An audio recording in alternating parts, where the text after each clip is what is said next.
got nothing on the mic. Check, check. Oh, there I am.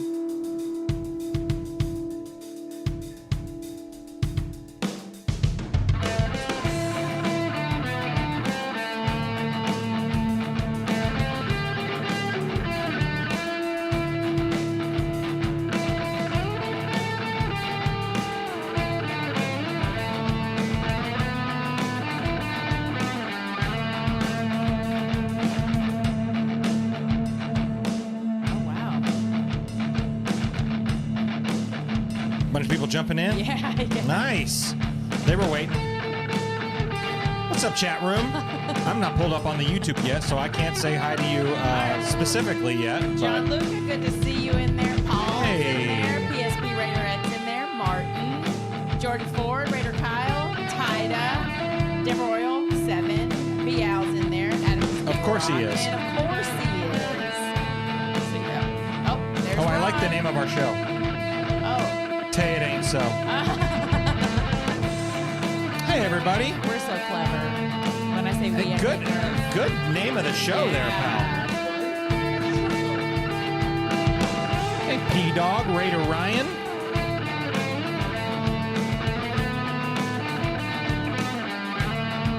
R.I.P. R.I.P.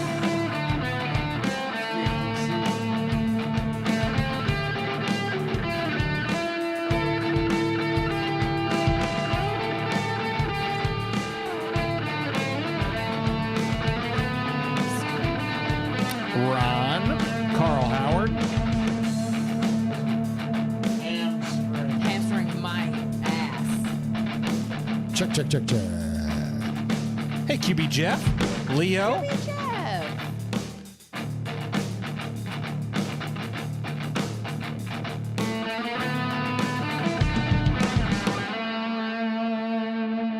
All right, here we go at the wire. Let's kick it off. Episode number 348 of Raiders Fan Radio. What's up, guys?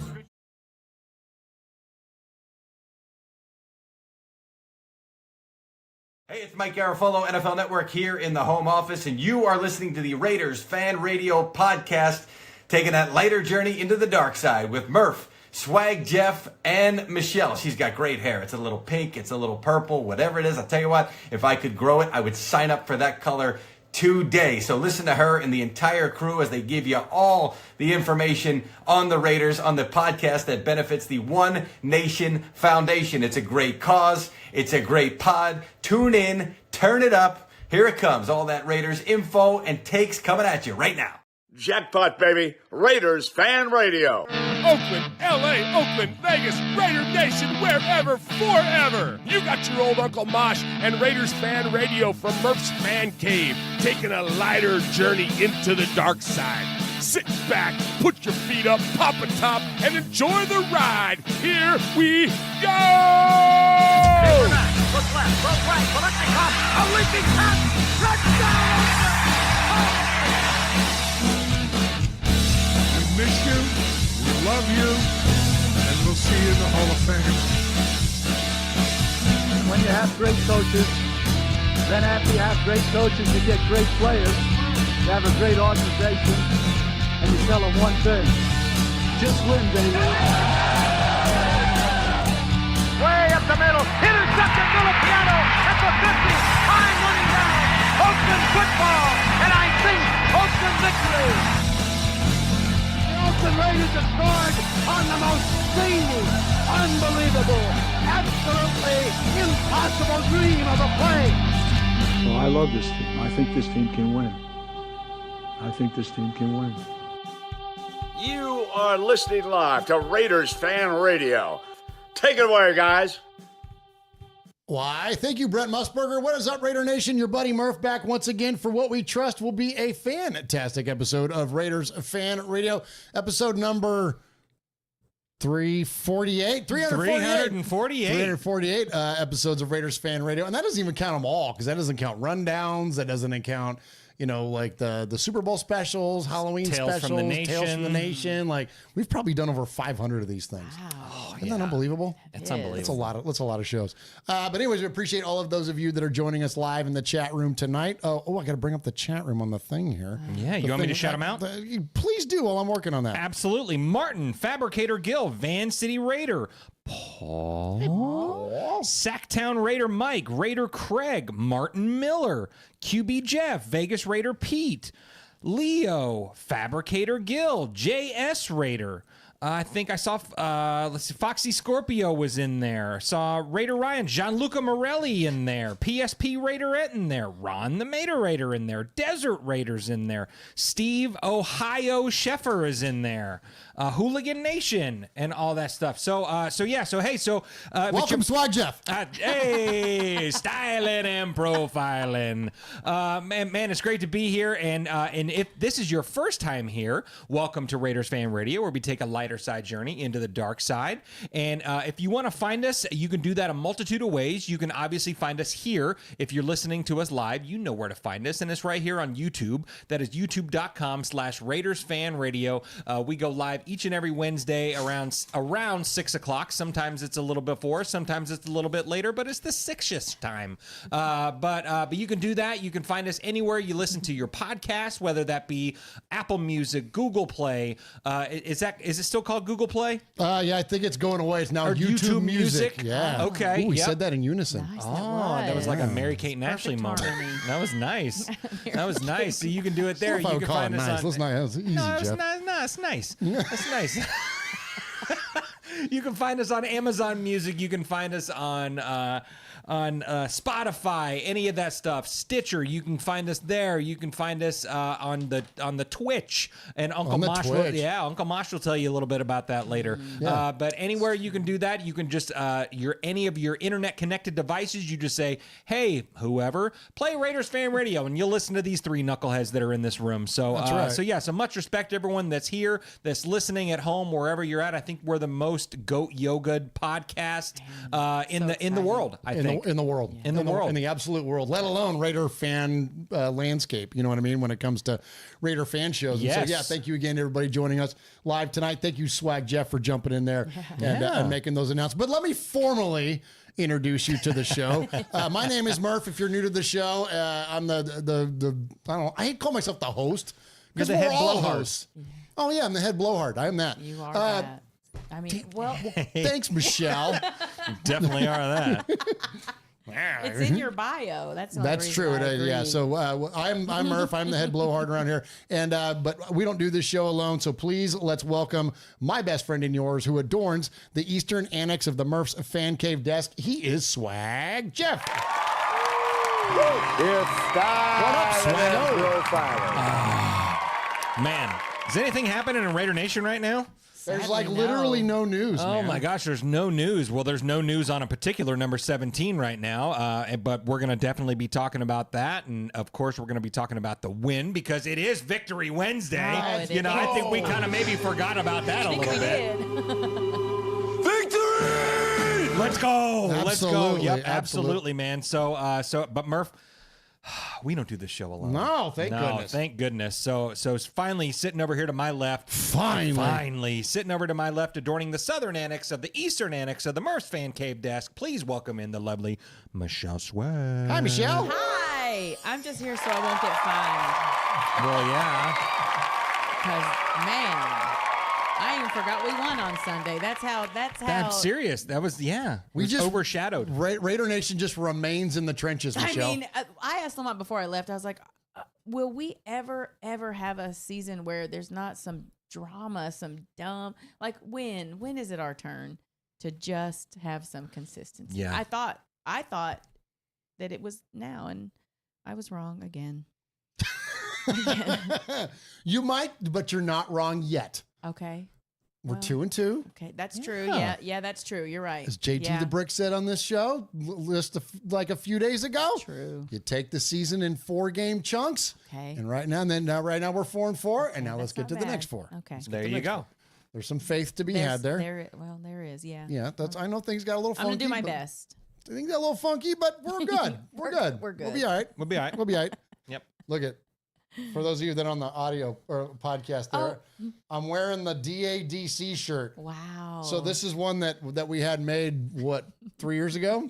As soon as Devontae was signed. when hope was really high. And it did not age well. It did not. For the freezing cold take, folks. There you go.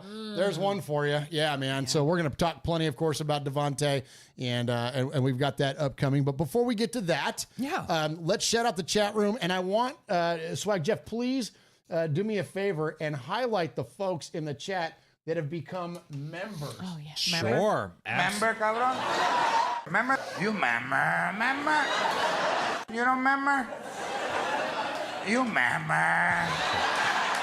Member? Shit, you cried a lot. That's remember.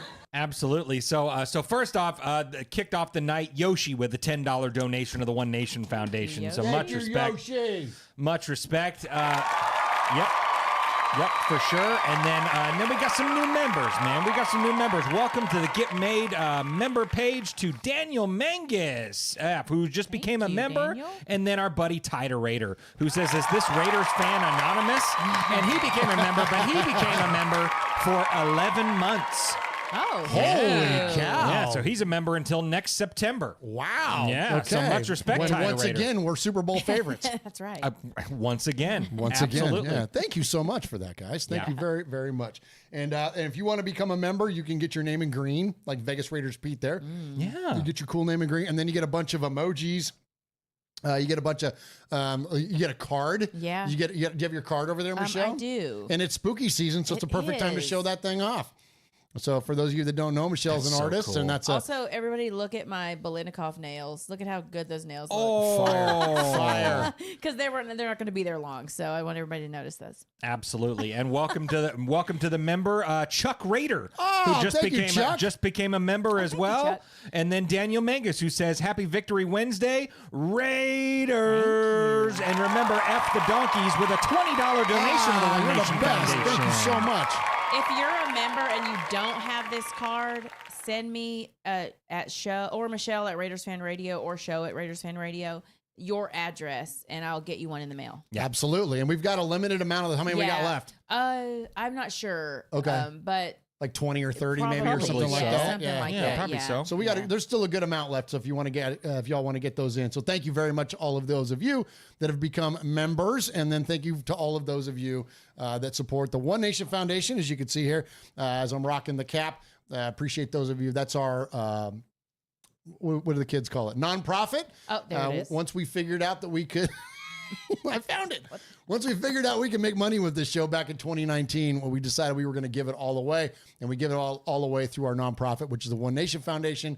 And we were so proud to be out there in Las Vegas this last week and present a check to the Blitnikoffs for 10 grand based on you and your donations and your support of Raiders Fan Radio. You can support this show a multitude of ways. You can do direct donations like here in the Super Chat. You can do it on our website. Don't go there yet, because our website's kind of broken for a minute. It's all right. It came down, but it's coming back up here in a couple of weeks. But anyways, some technical issues, just like with the cameras tonight. We had technical issues. That's why we have a funky cave cam. Where it's like, we got the low-riding cave cam going on over here. But yeah. So anyways, you can, but you can do it at the PayPal, which is One Nation Foundation. What is our PayPal at? It's donation@onenationfoundation.net. That's correct. So you can always find that on the PayPal, because PayPal doesn't go down like our website. Anyways, but appreciate those of you that support us monetarily, but even if you can't support directly monetarily, you can buy some merch. You can go to our TeePublic website. Just look for Raiders Fan Radio on TeePublic, and everything that you buy there, the money that we get in return from TeePublic goes straight to the One Nation Foundation. And then if you can't do that, aren't able to do that, just hit a like, hit a subscribe, hit a thumbs up, share it with your friends, help support Raiders Fan Radio, because without Raiders Fan Radio, we can't grow the foundation. And speaking of donations, there is once again Swag Jeff. Who was that? Absolutely. Our good buddy Jason Hunter in the building, who says, I hope you guys have a blessed rest of the week. Raider Nation for life.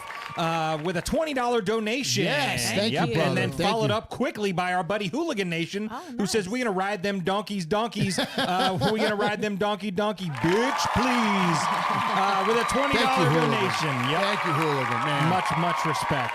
Raider Nation, man, your generosity is absolutely unmatched, and we can't thank you enough for that. Thank you to Jason in there, and then thank you, of course, to Hooligan. We appreciate you both very, very much for that. That is too kind. All right, so let's go ahead and kick off the show proper. This is episode number 348, as I mentioned, and so Swag Jeff always takes our episode number and ties it back to something significant within Raider Nation.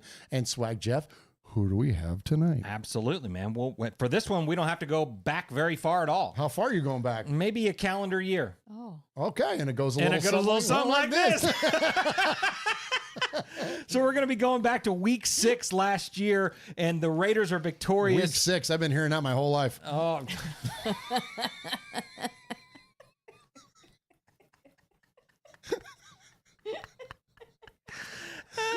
That's pretty good. That's pretty good. But so the Raiders are victorious in week 6 last year over the Patriots, and had their best offensive day of the season at that point, and they racked up 348 yards. Oh, nicely done, Jeff. Absolutely. And speaking of nicely done, our buddy Intel in the chat who just says, okay, One Nation Foundation, I hear you, with a $100 donation to the One Nation Foundation. Man. Thank you, brother. Thank you, Intel. Holy cow. Much respect, my brother. That is awesome, man. Thank you. Yeah. Thank you. Vegas Raider Pete says, try Blue Chew. Oh, there you go. That's funny. But anyways, we appreciate you all very, very much. Cannot appreciate those donations enough. Intel's been a big supporter of the One Nation Foundation since we've been doing this, and can't thank you enough. All the monetary donations are important and very much appreciated. Your generosity is unmatched, as I mentioned, and then when we see numbers come in like that, it just absolutely, it's unbelievable. We could do shows on our gratitude and do the whole thing on just saying thank you to you all. It never not resonates with us. So I hope that you all know that when, we're in the middle of the show and we're keeping things moving along and whatever, I don't ever want it to get missed how much we appreciate those donations that come in. And thank you for that. That's incredibly kind there for you to share that with us. And Sacktown Raider Mike with a $2 donation says, salute RFR and Nation. Much respect. Thank you, brother. Thank much you, respect. Sacktown Mike. That's huge, man. We appreciate you very, very much. All right. So let's go ahead and hit some contact info, and then I got an idea. Well, no, let's not talk about the Raiders yet. We're going to give a little bit of respect, but it's Raiders related. Yeah. Woo! Woo! Woo! Hey, Raider Nation, you got your old Uncle Mosh here with an updated contact info. So sit up, zip up, shut up, and pay attention. You can call us at 909-345-3346. Or as Murf would say it, 909-345-3346. How about emailing me? You want to email me? Email me at show@RaidersFanRadio.com. Or what about reaching out to us on some of that social media stuff Swaggy likes? Try Facebook at Raiders Fan Radio Podcast. The Twit at Twitter at Raiders Fan Radio. Insta something. Instagram at Raiders Fan Radio. The tiki-tiki-taki-talk. TikTok at Raiders Fan Radio. Or what about the Twitch? Some of you have their Twitch. Anyway, Twitch at Raiders Fan Radio. Or if you don't like that, go to the YouTube. America, go to the YouTube.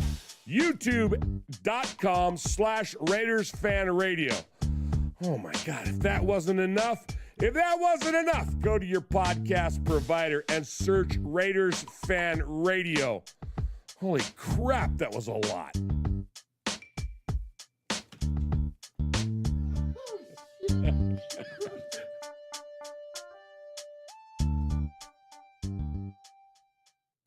Good. Oh, man, I wasn't even paying attention, man. We do that shit in our sleep, bro. Solid. I appreciate Raider Ryan in there jumping in and becomes a member for 2 months. Thank you very, very much, Raider Ryan, man. Right on. Thank you so very, very much. All right, so here at the top of the show, we don't do props. We don't do shout-outs. There's nothing wrong with those things, but, we're Italian. We like to give a little bit of respect.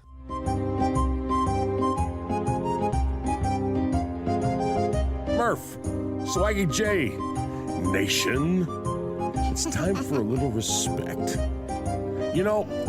Respect ain't bought, it ain't sold, it ain't demanded, it ain't negotiated, it's earned. And without blowing smoke or giving shameless plugs, we want to say salute and much respect to the following folks.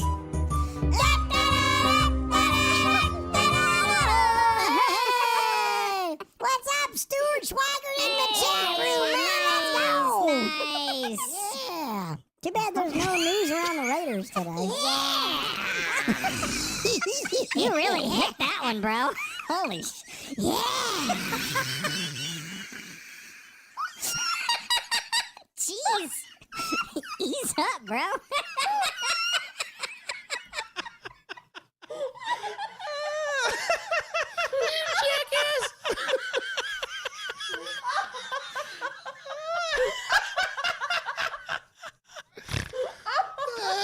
Oh my gosh. Hey, you bet that shit. Went all week 6 in on that one. Yeah, you did. Oh my goodness. There wasn't anything weak about that one.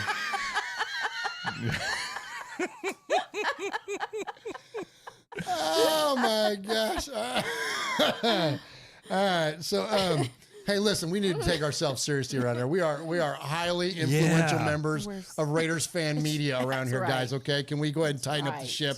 My gosh, I'm sorry you guys had to see that. If you're new to the show, sorry. Yeah, we never do anything like this. And or you're welcome. That has never, never happened before. I don't even know what that was. All right, so here at the top of the show, we like to give a little bit of respect, and I got to give respect to a guy that's given us an absolute ton of respect over the years, and that is, of course, the great Harry Ruiz. Appreciate Harry and his amazing support of not only Raiders-related charities like Raider Dad, but, of course, the One Nation Foundation and Raiders Fan Radio, and is always so kind to have me on Raider Nation Radio when he jumps in with JT.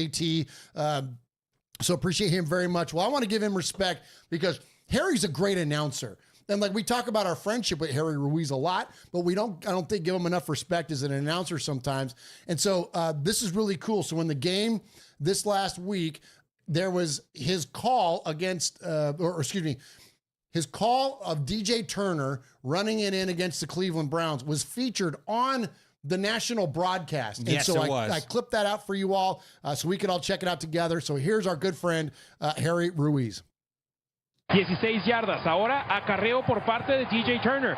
Go DJ a la 15, go DJ a la 10, go DJ a la 5, go DJ a la zona de anotación. Touchdown! Raiders! Los malosos! Go DJ, go well DJ. done, Harry, go DJ. I love that, man. Give it up for Harry Ruiz, man. That is too freaking Absolutely. cool. Great call there in here. I love the energy.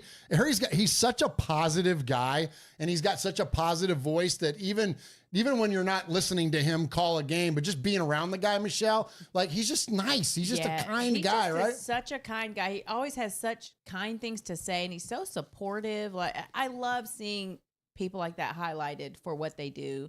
I'm really happy that I've been able to meet him because he's just a really nice guy. Yeah, absolutely. Yeah, and a big supporter of us.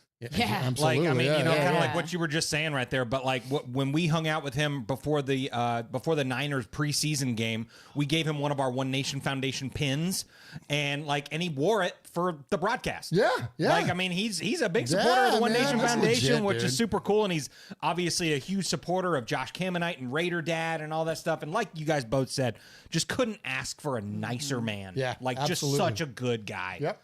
For sure. Speaking of good guys, and a good boy.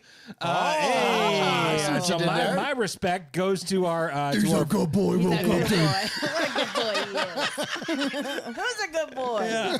It's our guy Will Compton, man. So amidst all the craziness that started happening yesterday, all the rumors started coming out. The news broke that 17 wants out. All that stuff. What does Will Compton do? He tweets out a thing, but then he hits us up. Yeah. And it's like, all right, boys, tell me what's going on. What's happening? So it was cool to hear from him. Obviously, we get a little giddy every time we hear from our buddy and stuff like that. Well, he's big time. And he's getting kind bigger. of getting to be big time. So when it's cool that whenever there's a Raiders related thing that happens, he hits us up. I love that. You know what I mean? It's like, okay, if we're your Raider people, like, cool. That's perfect. You know what I'm saying? Like, yeah, so no, very cool. Very appreciative of the boy. And speaking of all the money going through the One Nation Foundation this year, hey, man, he's a huge supporter. Big part of that. Puts his money where his mouth is. I'll just say that. And he's very kind to us. And so can't thank Will enough. Yeah. So speaking of the boys, I know we don't usually, give them shout outs, but I have to shout out. Shout out, no free shout outs? Shout out, no free shout outs, but I have to shout out Spooktober. Now, this is last year's Bussin' with the Boys Spooktober shirts. This is the back and this is the front. I think they have a different version this year, but it's really cool too. I think it says Spooky Season or something on the back. But anyway, shout out to them because Spooktober, that's right up my alley. It's here. So it's here and it's time, and I love when they do the Spooktober stuff. That's my favorite. Awesome, man. Absolutely. Much respect. Shout out the boys. Yeah. Shout out the boys.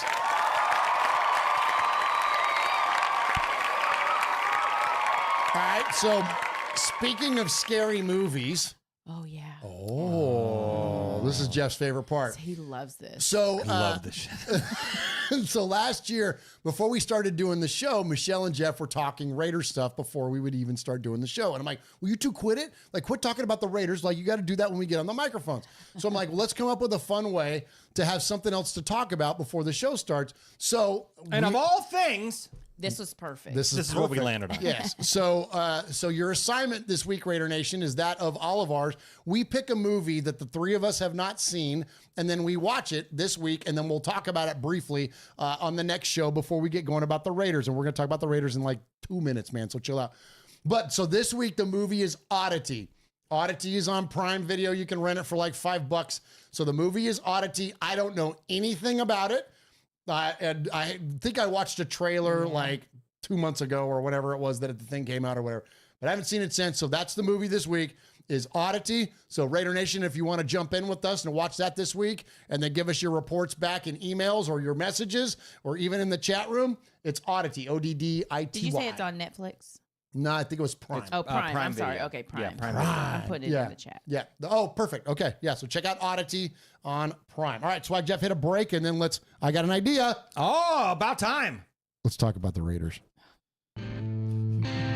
What's up, Raider Nation? It's your boy, Will Compton. You're listening to Raiders Fan Radio. Stu said he just watched it Saturday night. Swaggy Jeff and Uncle Mosh. Tune in because they put out a banger podcast. Nobody enjoyed a good Donnybrook more than sixth-year linebacker Phil Villapiano.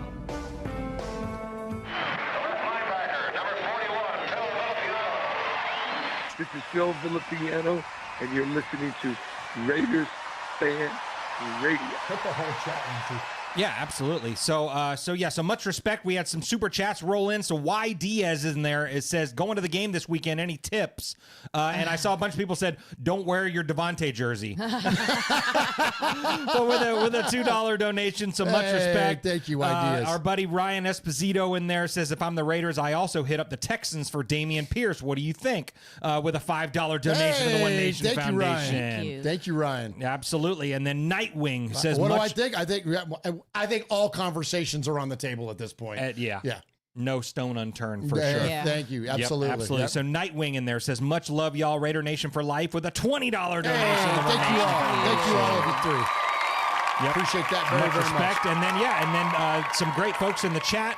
So R on P is in there. Jordan Ford, Martin, Eye Patch, Ron the Mater Raider. Eye Patch. Yeah, Damn, good to we see you, haven't Eye seen Eye Patch in a minute. Absolutely. DJ Lenny Danger's in there. Hey, Lenny. Vegas Raider Pete, Kevin the Raider Nerd. Hey, Kev. Jason Hunter, Stu Schwaggert's in there. What's up, Stu? Let's see. Nightwing, D the Sun, Anthony Provencio, Raider Scorpio. Ryan Esposito, Fabricator Gil, Corey Hagan. Let's see. It's loaded. Raider Dank Vader. It's loaded tonight, man. Yeah, the numbers. I wonder just what everybody jumped wants in to there. talk about. Gosh. I know, right? Yeah. Well, here we go. I'll make it easy for you. Let's go ahead and kick it off with this soundbite. Whoop, not that one. This one. You would assume with how this type of situation normally goes with the NFL, a new contract would have to be negotiated, which is like $30 million, is what the going rate is for number one wide receiver. Now, Devontae already got a bag. It went how it went with the Raiders. Is he looking to break the bank yet again in his prime? 31 years old, still one of the top guys of all time, has the most amount of touchdowns since he joined the Raiders in the entire NFL at 22 or something like that. Is he going to want to break the bank again? Probably going to have to get paid. So who will have $30 million dollars to spend over the next couple of years. Who will be able to add another number one wide receiver? A lot of people saying New York Jets can. Whoa. And he'd want to play with Aaron Rodgers, wouldn't he? Him and Aaron made magic. Aaron on Aaron Rodgers Tuesdays for numerous years, whenever he was teammates, would say, yeah, that touchdown to Devontae wasn't called, and we literally just looked at each other and we understood what was happening. Yeah, 8 years ago, we saw the same exact coverage, didn't we? And what did we do then? Well, instead of running a low stop, we ran a sluggo, and it was a touchdown. Him and Aaron speak the same football language. They did for a long time. We watched it. Aaron won multiple MVPs. Devontae Adams became the number one wide receiver conversation in everybody's conversation. He's still that guy, is what everybody is saying around Devontae. And if he and Aaron are able to cook that magic in New York City, in New York City, boy, that would be a hell of a story to tell. But don't leave out the New Orleans Saints. No. Coach Williams, who's a wide receiver coach down there, is actually his mentor, he has said, and his personal wide receiver coach. And also, his college roommate, Derek Carr, is the quarterback in a resurgence year for a Saints offense that is explosive. Now, those are the teams, allegedly, that Devontae has expressed interest in. Those are the two teams that the Raiders have allegedly, not just them, other teams as well, are open to trading Devontae Adams to. We shall see how it unfolds. Everybody assumes the Kansas City Chiefs won't be in play because that's a division rival. I think that's probably a smart assumption. Tom Telesco, he formerly of the Chargers operation division, I don't think that'll ever happen. But Devontae moving is electrifying. Huge. For everybody but Raiders fans. And I think behind the scenes, allegedly, this had been brewing for a while because Devontae wanted a new contract. He's seen everybody else's contracts going bananas, and he goes, wait a minute, who's in the top three conversation every single, oh, me, okay. Everybody else is getting paid. How come I'm not getting paid? All right. There's a lot there. Yeah. Pat makes, I think, some incredible, takes some incredible angles on this story. And I think that there are numerous angles to take. And I don't want to live in gossip land. That's not what we do here. I don't want to live in speculationville. I don't want to do those kinds of things. But I want to talk about the reality of this. And so there are certain things that we know and certain things that we don't. And I don't want to get into the things that we don't know. And so the dynamics between him and Antonio Pierce and him and other players in the locker room and all those kinds of, we don't know that stuff, and we may not know those things for a year or so. Like you think about the Derek stuff. It took a long time for the Derek things to come out, and everybody had all this wild speculation and all that. So I don't really want to stay there. I'd like to keep the conversation on what we know, how we may have gotten here, which is a little bit of speculation, but there's been a lot of information that's come out already. And then ultimately, how does this impact the Raiders? Because listen, man, I love Devontae Adams when he's in silver and black, but if he ain't in silver and black, I don't give a shit. I want to know what this means for the Raiders. And so let's start with the business side of this, is that we knew that Devontae had a contract that was coming to maturity and needed to be moved on from, whether that came from a restructure or whether that came from trading him away if the team was bad or whatever. And we said that going into the trade deadline, unless the locker room was lost and this was an abject failure, that there's no way that the Raiders would be willing to move on from him because he's too important of a piece. He's too good of a player. I mean, we've talked about that on this show numerous times. Despite his age, he's still a stud, man. He's still awesome. But the NFL ultimately is all about value. And this is where the business discussion comes down, is that it ain't show friends, y'all. It's show business. And what's best for the team on the books? What is your value based on the return that you're being provided? And the Raiders have way bigger fish to fry right now than a marquee wide receiver. That's the bottom line. And I'm not trying to sell you and tell you that, like, oh, this is going to be better for the team and what. I think that's an angle to spin. And I think that the game this last week might have contributed to that mindset. It's not better for the team, man. Devontae Adams is an all-world wide receiver. So it's going to have a negative impact one way or the other. But if then we flip the script and get into the personal side of it, if there's dysfunction there amongst player and coach and locker room or whatever else, well, then it is better for the team. But let's keep it on the business side. Let's go to you first, Swag Jeff. We have a need for a quarterback. That's the bottom line. The way that this thing is going. Look, I love Minshew and Minshew Mania and rah-rah and all that stuff. Like, I'm all about it. But that's because that's who we have now. It's who we have now. Okay? So if there's a move where Devontae Adams can be part of a package trade to where either we acquire draft capital or we acquire a player and draft capital in return that can have a positive impact on this team. A la with the Jets, it could be Hassan Reddick to help out our pass rush and a pick for that draft capital to move towards our quarterback of the future. Or if there's a blockbuster type thing, and shout out Ted Wynn, and this one kind of broke the internet for a second in Raider world. Spencer Rattler and a pick, and Devontae goes to the Saints. You know what I mean? Or if you want to add in the Detroit Lions, maybe there's a Hendon Hooker opportunity there, which we love Hendon Hooker. We had from day one. Yep. So there are a lot of positive things that can come from this, which ultimately is ending in a negative, and relationships don't end well. Right? Relationships always end badly if they don't just time out. But in the NFL, no good marriage has ever ended in divorce. There you go. That's what I'm saying is that, like, you know, unless you just time out in the league, unless you just do like a Peyton Manning and walk off into the sunset, for the majority, even for a guy like Tom Brady, it ended on a down, sour note. And that's where we're at with Davante Adams. But anyways, let's talk about the business side of it first, then we're going to get into the personal side. Tell me your thoughts about what you think the trade scenario could be, team, you know, capital, all that good stuff. I think a second rounder or a player and a third, I think is kind of what we're thinking right now. You know, whether it be because I'm fully on board with the idea of grabbing one of these backup quarterbacks, these young guys that aren't seeing play time because they're behind stud quarterbacks right now. A guy like Hendon Hooker, a guy like Michael Penix. You know, I mean, I don't know if Atlanta will move on from Penix, but that would be a interesting thing. Would you return a 1? Would you give them Devontae and a 1 for a 2 and Michael Penix? Yes. Me too. Yeah, absolutely. For real, man. For real. 100%. Or Spencer. And I love the idea of Spencer Rattler because I think he's going to be a baller in the league whenever he replaces Derek Carr at some point. So yeah, I think but I think the value, and I think the Raiders, I think they're smart asking for a second round pick because a lot of people were saying, you know, we might only get a third or something like that. That's crazy to me, man. So, but I think a lot of these trades, the Raiders have the upper hand, I think, right now. But he's expensive. And that's the thing is that it is true. It was just like when we had Khalil Mack and everybody shit on the Raiders. But it's basically just a 1-year deal. Well, but here's the thing that's what I'm saying. You got to rework the contract. And so, like, when the Raiders moved on from Khalil Mack, it wasn't just, oh, okay, well, then we've got this draft, you know, capital in return for him. But then that team had to be willing to take on the massive contract he was going to require, and Chicago paid him all the money. Right. Yeah. You know what I'm saying? So, like, now you've got a 30, almost 2-year-old wide receiver that you're going to spend this draft capital on, or whatever the hell it is that you return, you know, in value for Davante Adams. And then, oh yeah, now according to what we just heard from McAfee there, he wants to get paid. And now, so that's where I want to transition into the personal side of it, Michelle. That idea that, like, did he?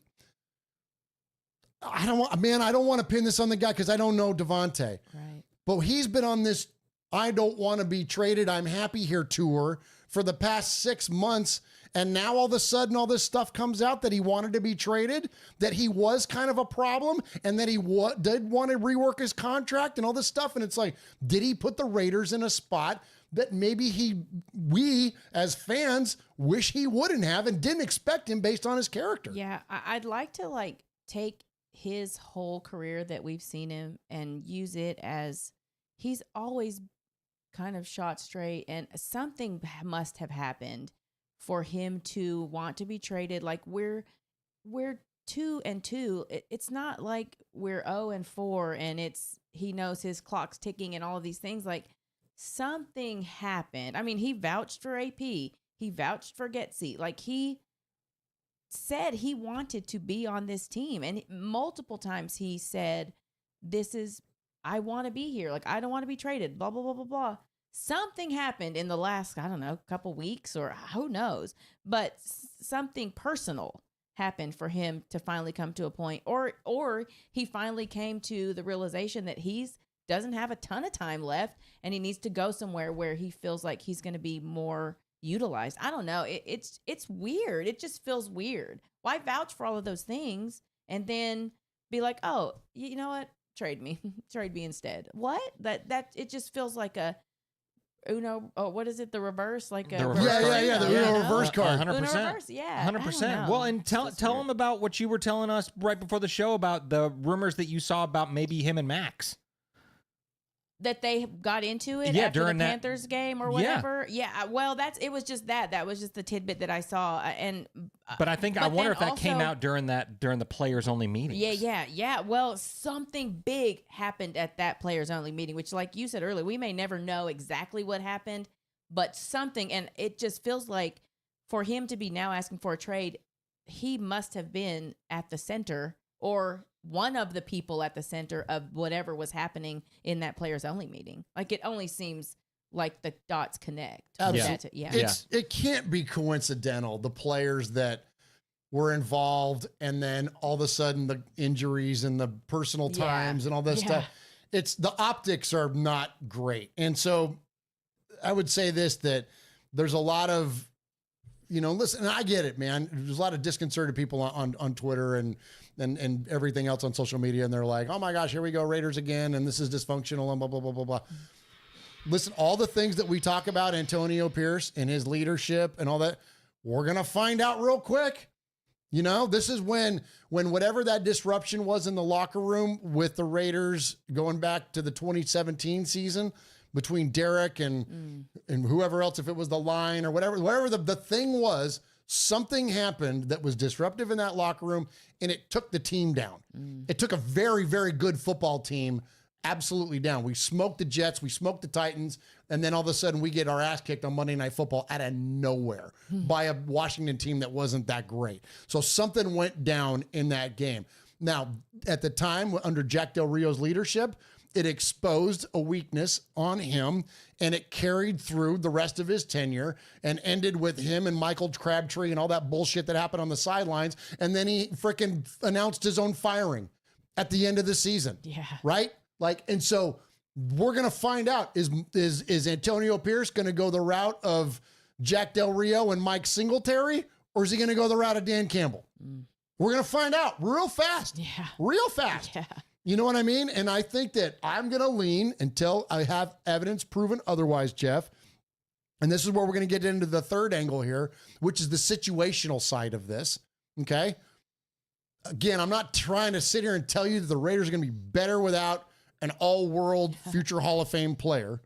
But situationally, at this point, based on the talent that we have and the things we are good at and the things that we are weak at, based on that, is it best for everybody, player and team, to move on? And because it's situationally, does it make sense for the Raiders to act on this quickly? We know that Devontae said, I want out now. And he said that on Kay Adams. Well, he didn't say it. He said it without saying it. Yeah. On Kay Adams' show, wearing Fresno Bulldogs gear, just like Derek did on his last press conference. The writing is on the wall. That we as fans have to understand and accept the idea. This shit's going to happen, whether you like it or not. Don't care how many Devontae jerseys you have and autographed football cards and anything else. This shit's going down. So now that we know it's going to go down, how do we make it best situationally, Jeff, for the Raiders? Or why do they make it best? Well, and I think it's gonna be a couple ways. I think this is a testament. Because I think you were exactly right, Michelle, when you said that I think that Devontae Adams was a lot more of the centerpiece of that business decisions comments than what any of us anticipated. Which nobody ever would have expected. That was the last person that you would expect. But I think that this is a testament of Antonio Pierce with the idea of no one is bigger than the Shield. You know what? Antonio Pierce is a badass from Compton. Yeah. I can't remember, someone said that in the chat. He's not going to beg anyone to play. He's not going to beg anybody to play hard. And if you quit on your team, then you ain't got no place on this team. The end. And it doesn't matter who you are. If you're going to quit on your team, that's not the culture that Antonio Pierce is trying to build. So, I think overall for the team, if that's happening, then it's a good thing that he's leaving. But I think too, situationally, I think this might work out well for a guy like Gardner Minshew, who seems way calmer, when he's not having to force feed Devontae Adams. We saw these young guys, DJ Turner, Trey Tucker, all these guys shine in the game, and I think we're going to see a lot more of that now that Devontae Adams is not going, hey, give me the ball. I don't know, man. I never thought he was that guy. No, I'll feel better because all of that's true for that one game. I'll feel better seeing that happen for 2 games in a row. Sure. Especially at Mile High. Let's do that shit at Denver. Let's see what Sunday looks like, and then I'll feel a little bit. I mean, I'm not going to be. Obviously, I'm way different now than I was a few years ago about the business decisions that teams have to make. Like, I get that it's not, like you say, it's not show friends, it's show business. And so seeing Devontae leave would hurt. It would suck. I know his history with the Raiders, and he grew up a Raider fan and blah, blah, blah, blah. But at the same time, if him leaving means where we really need help gets help at the quarterback position eventually, how do you say that's a bummer? You can't. It's going to be better in the long run. And you just kind of have to suck it up. I hope so. And, and there's the thing is that and I know that I'm not making light of the term, but, Raider fans have PTSD around the Khalil Mack thing was but it made on the books. It made sense when it came to, again, the money that they didn't have to spend, the amount they got in return in the draft. There was a lot of potential there for what the Raiders could do. Now they squandered it. Yeah. Chucky and however how involved Mike Mayock was, I don't know. That's speculation. We don't know.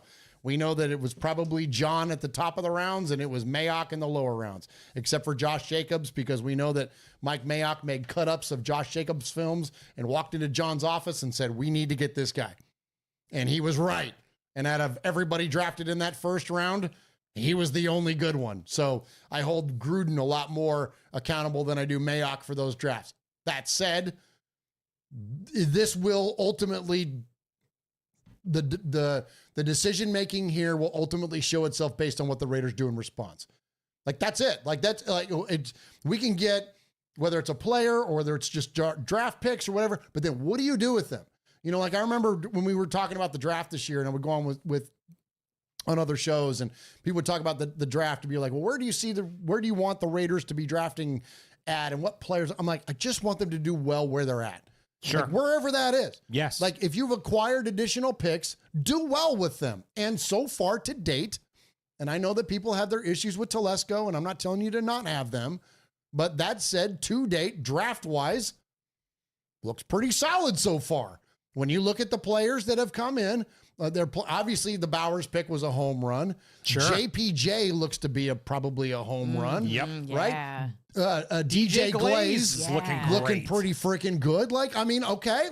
We haven't seen Dylan Lobby yet. We still, but we've still got other younger players to pan out. But so we don't. Cameron Richardson's hurt. I know we've got some other guys to get going, but we're going to see Trey Taylor this week, hopefully, or maybe not, hopefully, because Isaiah Polamau is playing so good. Come on. And shout out Stuart Schweiger there. I'm curious to hear what his opinion is on our young safeties. I feel awful for Marcus Epps that this is the way that his Raider career is going to end, is on an injury. You never want to see that, and I feel for that young man. But again, it ain't show friends, it's show business, and sadly enough, he'll have to rehab and then probably come back with another team. But Isaiah Polamau coming out and doing great, and then we got a lot to look forward to. Jim Thorpe Award winner and Trey Taylor. We'll see where that goes. Still haven't seen a ton of Chris Smith yet. You know what I mean? And then obviously Merrick's playing well. But again, I would love to hear from Stu on that. But we'll see. And that's ultimately what comes down to this, is that we can have. And tell me what you guys think. And this is curious because I'm always giving my thoughts on this shit. I want to hear from you guys more.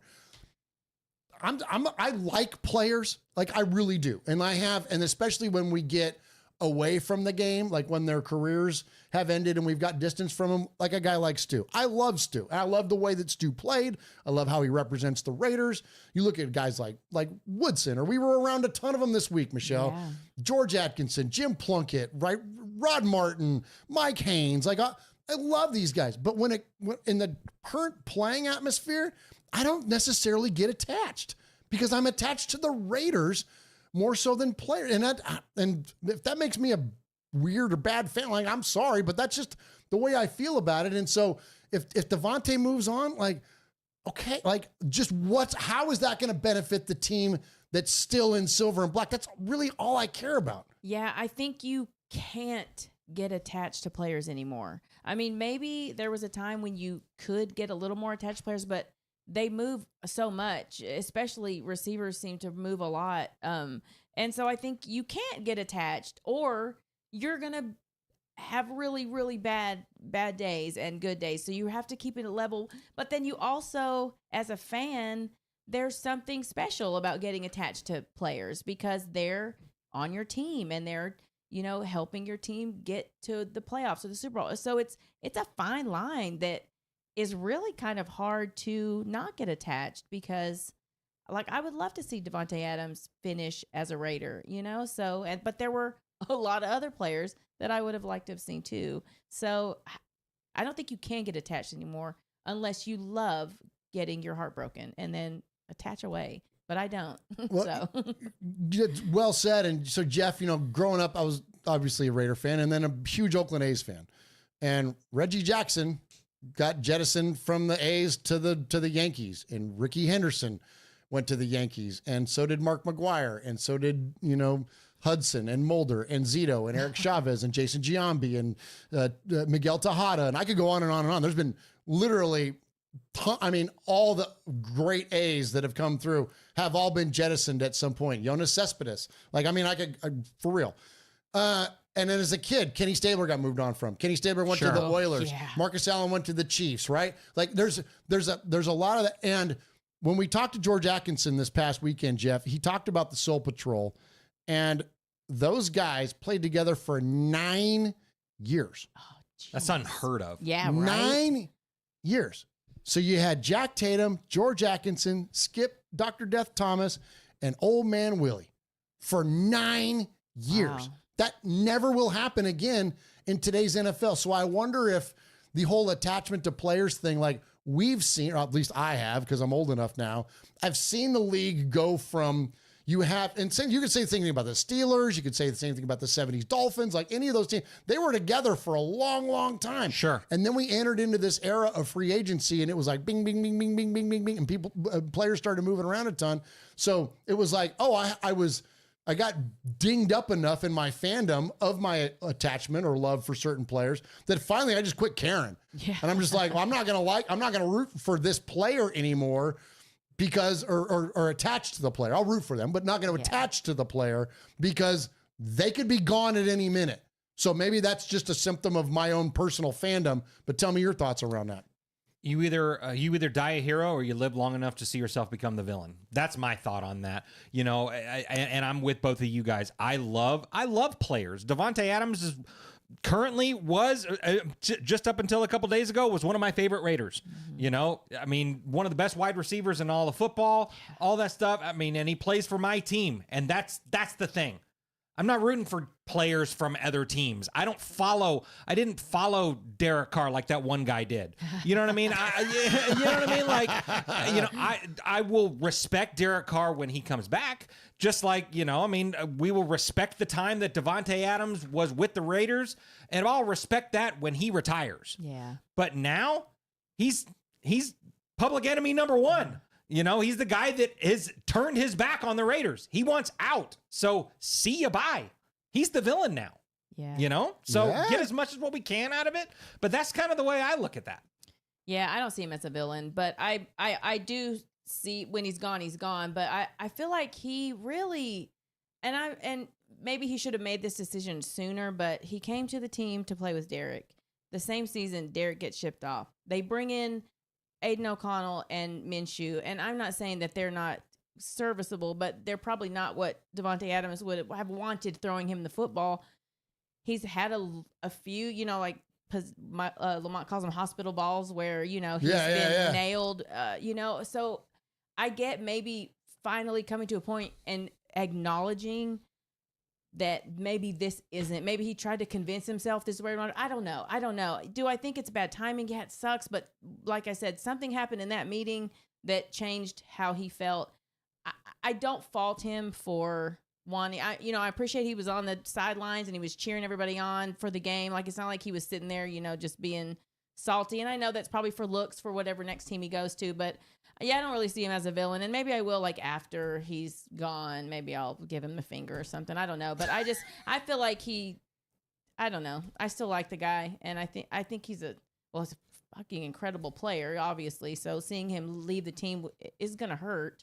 But yeah, I mean, I don't blame him. Yeah. I mean, it's a fair point. If he entered into this thinking like, okay, let's just see where it goes. Right. I get it. I get that sentiment. Yeah. Like, you know, he was thinking, okay, free agent quarterback coming in or make a play in the draft or whatever. And it didn't work out. And then, but I think but then why now? Yeah. Like, well, and that's the problem. That's if I have an issue with it that I would take umbrage with, it's like, well, then why did you shoot down rumors for 6 months instead? That was exactly go my back point. to March and just go, yeah, you know what? This isn't working out for me. You're behind closed doors. The Raiders make a move in the offseason, right? This is not, there's no ballyhoo around it. I feel bamboozled. I feel like I was hoodwinked by Devontae Adams that, you know, for months and months and really for years and years. You know, I feel like there's always been this trade rumor around after Derek Carr left. And like kind of what you just said, I think he wanted out when Derek left, you know, the end. So, you know, so don't shoot down all those rumors and go, no, I'm here. If I didn't want to be here, then I wouldn't be here and all that stuff, you know? Yeah. Okay. Except you didn't want to be here. Except you didn't want to be here. So, yeah. So I feel like, you know, he pulled a fast one and lied to Raider Nation. So, yeah, I kind of view him as a little bit of a villain right now. Yeah, I think I'm he mad. lied. I think I'm he mad lied, at man. Devontae. Damn it, Devontae. Me too. You know what? And ultimately, I think it just that sucks, though, because his history doesn't. This behavior is so weird. out of character. It's just so out of character. So I don't think, like, I'm not mad, but I'm not sad. I think I'm. There's a TikTok sound. Grandma not mad. Grandma just disappointed. Have you heard it? Grandma not mad. Grandma just disappointed. Like that. I'm just like, and I think I would just want him gone so we can move on from this. Get the cancer out of the locker room or whatever the hell you want to call it. Like, and get it out of there so everybody can regroup or reconvene. And the season's just starting. It's not over. So get him out of there, get what you can get for him, and move on. Yeah. Yeah, that's it. Time to move on. Yeah. It's Jacoby Myers season. It's Cobes. Yeah. Cobes. Come on, Let's Cobes. go, Cobes. It's also DJ Turner and Trey Tucker season. bro. Brock Bowers. Hang on to the football. Catch the football. Which is typically not a thing for him, but man, that would have been a big play. Probably would have been a touchdown. But thankfully we won. So I'll tell you what. So let's talk. And there's going to be a little extra room in the wide receiver room. So, you know, maybe a guy that used to wear 13 might come back around. Oh, man. Bring So we back can the have goat. all the receding hairlines in the locker room between him and Brock Bowers. Yeah. Oh my gosh. All right, Swag Jeff, hit a little bit of a break there, and then let's talk about this Browns game and then even the Broncos a little bit. Okay. Hey Raider Nation, this is Max Crosby from the Oakland Raiders. And goes down, and Max Crosby, who forced a fumble last week. You're listening to Murf, Mosh, and Swag Jeff on Raiders Fan Radio. Thank you so much. Just win, baby.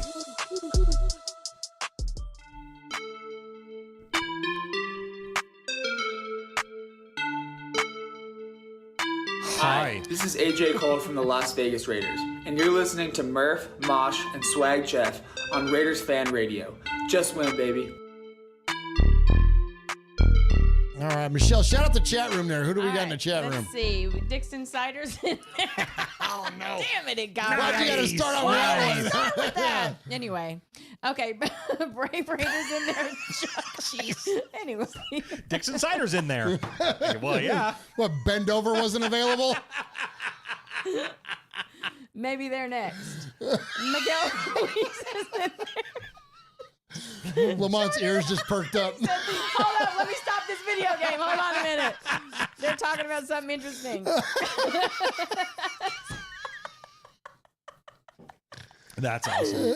SmackDown Raider Mike's in there. SoCal Sal, Adriel Ramirez, Ron P, Vegas Raider Pete's in there. I said Carr Howard, Storm's in there. Raider Craig, Gil's in there. Mark, Hey, Joseph Gil. Torres, Jordan Ford, Paul's in there. Eye Patch, Gabe's in there. All Eyes on G, I said Joseph Torres.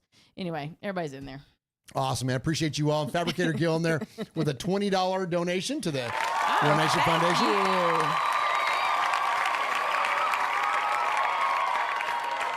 Yeah, basically he says, I won't tell you what he says. I'll just say that he says don't squander this opportunity, Raiders, for what we have in terms of like draft capital and otherwise. All right, let's talk about. So the Browns game was. I thought it was impressive on a handful of different areas. I know it was just the Browns, and I'll lead with this just so I can save the pushback. I understand they were down there 2 starting tackles. I understand they were down to even a third tackle at one point. I understand that Deshaun Watson is not playing well. I understand that Myles Garrett was hurt. I get all that stuff. But considering the turd that they laid at Allegiant Stadium the week prior against the Carolina Panthers, and that we talked going into this game, this was going to be the one of the first times that Antonio Pierce was going to be faced with adversity. This team is going to be faced with adversity coming into this season. Where last year it was like everyone's just kind of wanting to earn their role. Everyone's wanting to make the best out of a situation. This now season, everybody that's involved is 100% responsible for everything that's involved. So how do you respond to adversity when you absolutely shit the bed on one week? How do you come out the next week? And the idea that they came out and not only played well, but the players that played well, I thought was really encouraging, is that it wasn't the players you would expect to show out on a game. You had guys like Snowden. You had guys like Isaiah Polamau. Yeah. You had guys like Alexander Madison. You had Trey Tucker and DJ Turner, and like these names that was what was encouraging to me, because what's been the thing that's challenged our Raiders for a long time is depth and being good at multiple positions, not only offensively, but defensively as well. So when you have a starting safety like Marcus Epps go down and Isaiah Polamau comes in and plays and arguably plays better, that's freaking strong, man. You know what I mean? So like when Diablo goes down, and people gave me shit on Silver and Black Today this week for calling out Luke Masterson, but there was a few plays in there where the dude freaking, he did what he had to do in the moment to save the play. Like that's all you can ask for. And I'm not saying that he made every play, but he did fine in replacement of Divine Diablo. And people were critical of Divine Diablo too before he even went out. But anyways, the point being though, the diversity of the characters that had an impact on this football game, you can't be more encouraged by that. That spread of the football, the amount of targets that went around. Like you said, I think there's something to that idea that without the pressure, whether it's openly said or not, or if it's just a feeling you have because you know you have a superstar wide receiver, so you feel pressured to get the guy the football, and now without that, you feel better about just spreading it around a little bit. You got the knock against Alexander Madison was that he wasn't good in the red zone, and now here he is pounding it in for touchdowns. Like, there's a lot of things about that, and all of it is in response to adversity, so therefore lends credence to the idea that Antonio Pierce's leadership is going to be effective. I know it's 1 week. I'm not bought in yet. This is not me sitting here telling you like we've turned it around and we're on our way to the postseason. That's not what I'm telling you at all. The Raiders got to follow it up again, and no better place to do it than Mile High Stadium. So we'll see how they respond to this, Jeff. But that idea, that was the big thing that stood out to me, was the energy of it, the response to leadership, and who responded to the leadership and had a good game. Yeah, absolutely. Well, on the offensive side of the ball, I want to give a little bit of respect to Luke Getsy for opening up the playbook just a little bit more. Come on. He closed it back up at certain times as well. He kind of shut it down a little bit in the fourth quarter and stuff like that. But we see these end arounds. We see Trey Tucker being used in multiple ways. We finally we get to see DJ Turner get some shots, and Gardner Minshew just barely missed DJ Turner on a freaking burner, and he was gone. Man. He was gone for sure. Guard Dog's got to float that thing a little bit more.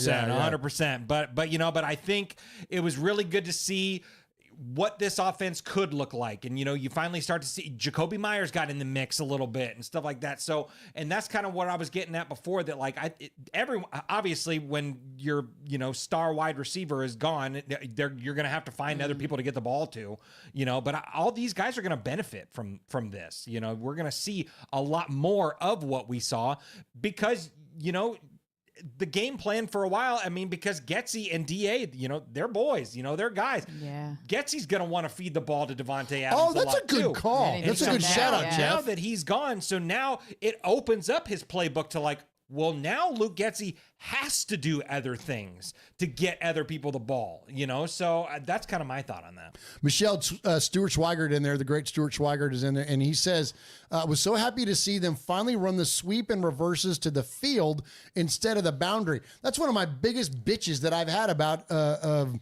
Luke Getsy offense is that everything develops behind the line of scrimmage and doesn't attack the line of scrimmage, and we showed a lot more aggression attacking the line of scrimmage. Yes, there was some of those where Luke still kind of fell into what Luke does, but I love that idea, and and there you go. See, I'm not an X's and O's guy. None of us really are, but you got an X's and O's guy like Stewart in there talking about that. And to me, it's not even just the physicality of it, of the play and how it's structured, but it's just the spirit of it, Michelle. I think it just felt more aggressive. All that shit we heard in the offseason, the ill intent, violence and pain and aggression, and what it felt like a more aggressive game. Right, I think against that's the Browns. The word, aggressive, like that. We saw way more aggressiveness, and I think it probably is because guys that maybe weren't getting the chances to show what they had were finally getting the chance to, because they weren't just trying to get Devontae the ball consistently. So this is my time to shine. They're hungry. They're hungry. So okay, I'm getting the ball. I'm about to show y'all what I can do, and I think that probably fed into a lot of how they played those plays because they wanted to show that not that they don't need Devontae, because obviously they would, but let me show you what I can do. And I think I always love seeing Nate, because I'll see Nate. There was I don't even know what position he plays, Shazon or I saw his name a couple times. He's in the defense. I think. Clavian. Well, I don't. He was know the his new first guy name. that we just signed off of that Yeah, practice but I was squad. like, saw his name a couple times. I was like, who the hell is that? I don't even know who that is. But like, he was making plays, and I just love seeing players get that opportunity that maybe are kind of in the shadows because there is a bigger shadow in front of them. Mm-hmm. Absolutely. Stu in there again with the $5 donation to the One Nation Foundation. Thank you, Stu. Truth. He says, I give credit to any coach that can put his ego aside and can make adjustments. And that's brother, we screaming that. Yeah. To me, the true talent from coaching comes from who's on the field and how can you adjust your quote scheme or your playbook or whatever else to take advantage of the talent that you have on the field. And we saw that. We saw, did we see enough of it? Yeah, enough to win the game. Would we like to see more? Sure. Absolutely, we would. But yeah, I thought that the Raiders were effective this week.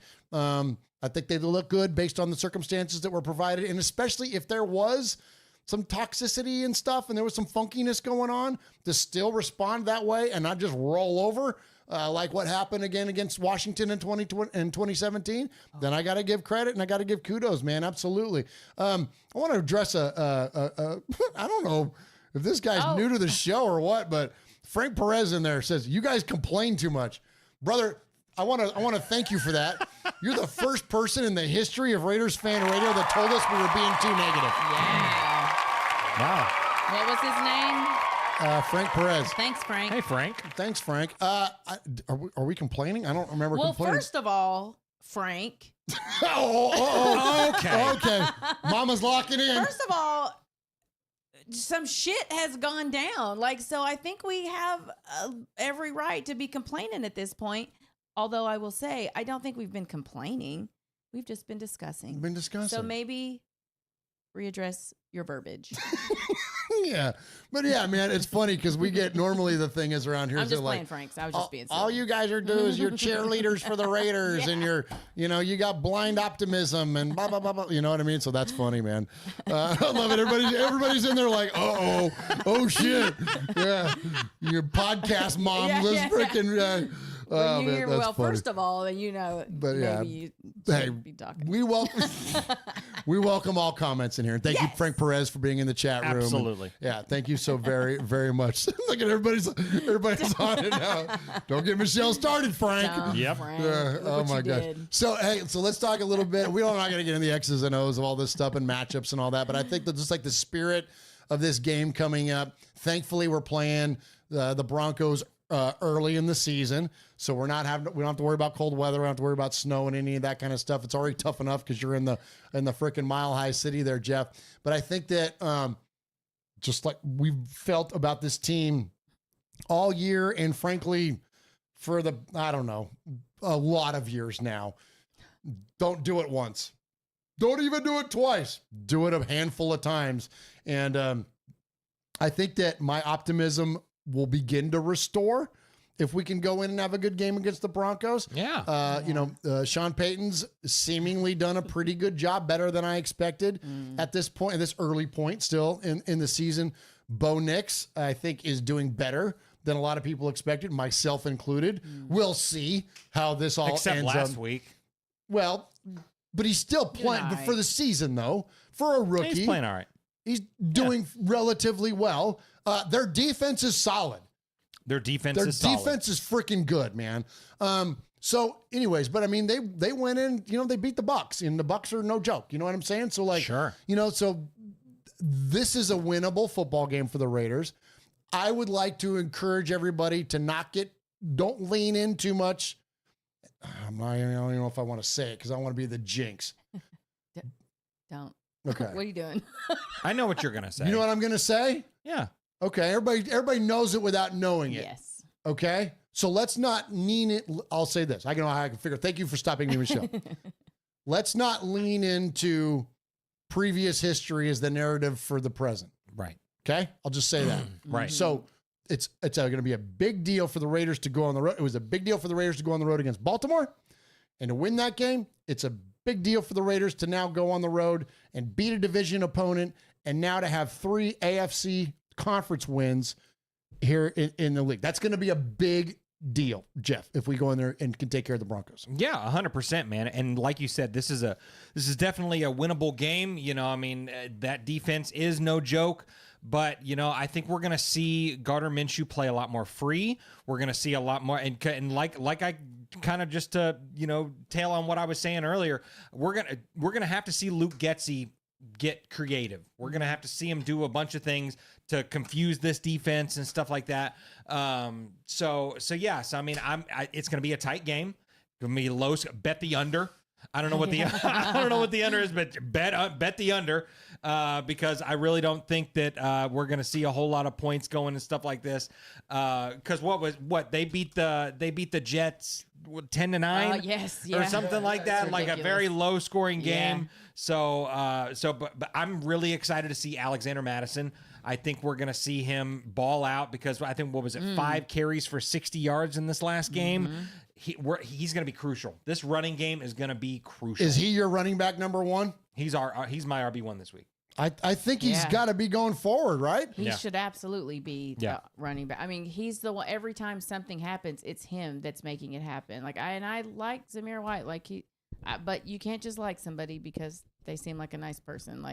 He's yeah. Because we were rooting for him making big it time. happen. Yeah. Exactly. Yeah, he's making it happen.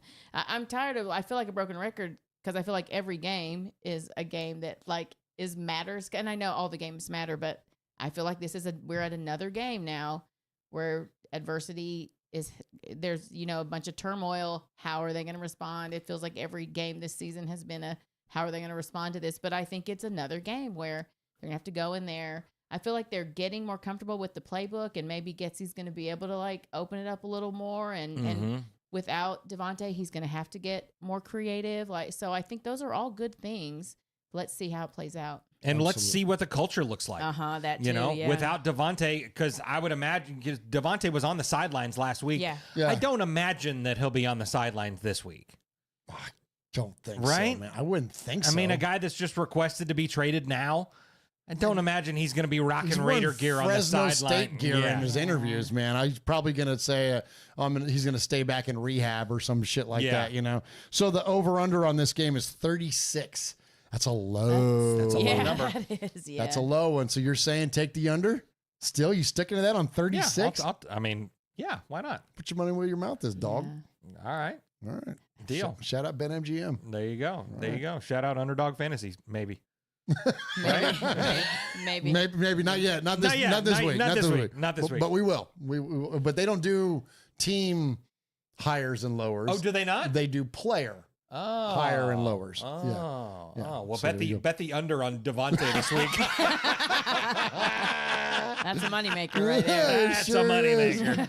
That's a moneymaker. Oh my for gosh! Sure. All right, hey, shout out the chat room, Swag Jeff, and then let's hey, more of them and less of us, right? Absolutely, man. So much respect to those of you that are in the building. Raider Dank Vader, Raiders Rebel, Desert Train Guy is in there. What's up, Desert Train Guy? Yeah. Anthony Provencio, D182, Martin. Hey, Martin. Paul. Frank Perez, Anthony Provencio, Vegas Raider Pete, All Eyes on G, D the Sun, Jimmy Z-Box in there, Cage is in there. Jordan Ford is in there. Hooligan Nation's in there. With Raider a donation? 27. Yeah, Hooligan Nation says voting for an upset Michelle emoji. For the members. For the members, yeah. For the members for sure. So with a $2 donation to the One Nation Foundation, so much respect tonight. And I won't announce it, but we had a lot of people in the building tonight. Yeah, more than we have all season. Well, there's a lot going on. Tay it ain't so. Tay it ain't so. Well, thank you, Raider Nation, for jumping in here and joining us, man. We appreciate you very, very much. Absolutely. So, hey, how about more of them and less of us, which is always a good thing. Let's head to the Sea of Fans mailbag. There he is, fading, looking. He's under the gun. He's tied, he's thrown. It is.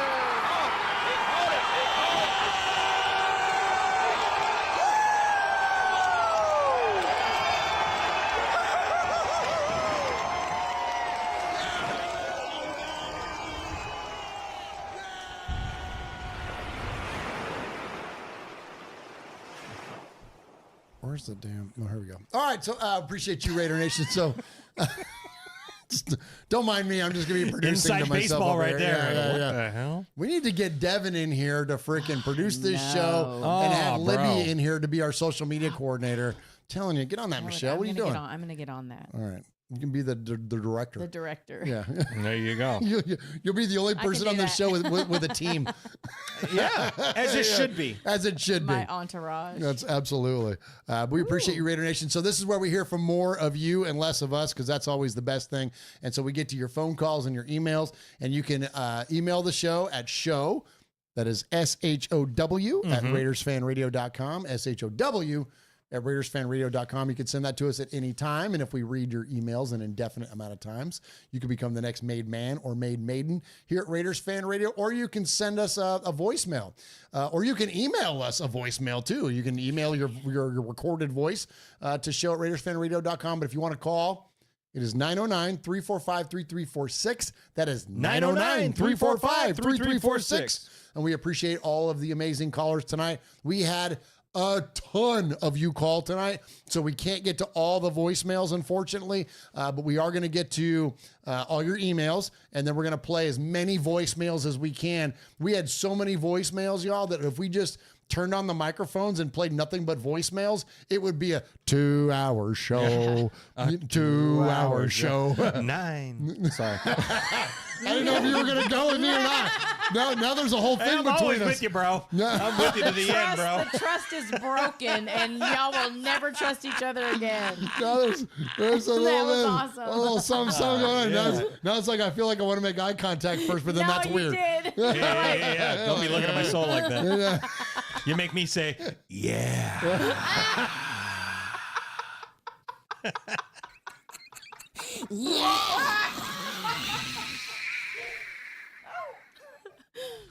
It's like your soul was leaving your body. Maybe it was. It might have. That shit meant a lot to me.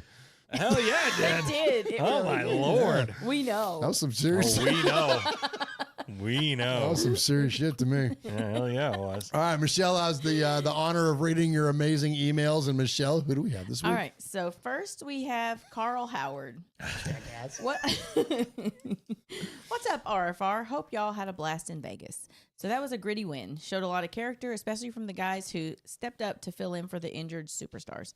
Can't say enough good about Wilson, Chazon, is that how you say it? And Snowden. Wilson finally flashed some skills. He was impactful all game long and constantly in the backfield. Snowden and Chazon both showed out as well, and hopefully keep getting better. The thing that I noticed most wasn't the defense, though. It looked like the offense flowed better without Adams. It looked like without forcing touches to Adams, Minshew was a bit more decisive and made faster decisions. I know Adams is the best in the business, but it's almost seeming like he's unintentionally taking away from the efficiency of this offense. I'm no insider or expert, but I'm begging to wonder if the trade rumors may have some substance at this point. It's always been no one's bigger than the Shield, not even Adams. On to the Donkeys now. Let's keep this going and get another W, regardless of who suits up or who doesn't. Just win, baby. Carl Howard. Thanks, Carl. Thank you, Carl Howard.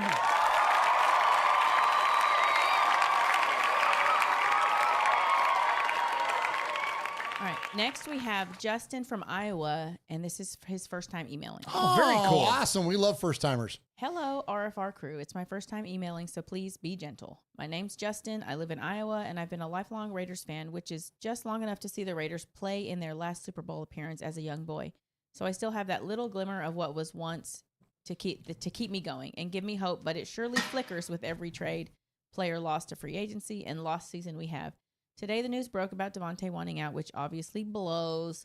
He's a great player and has said many times that he wants a championship, and this team still has some building to do. What I'm about to say might be a little blasphemous around the nation, but I don't think Mark Davis is the reason for the team's position.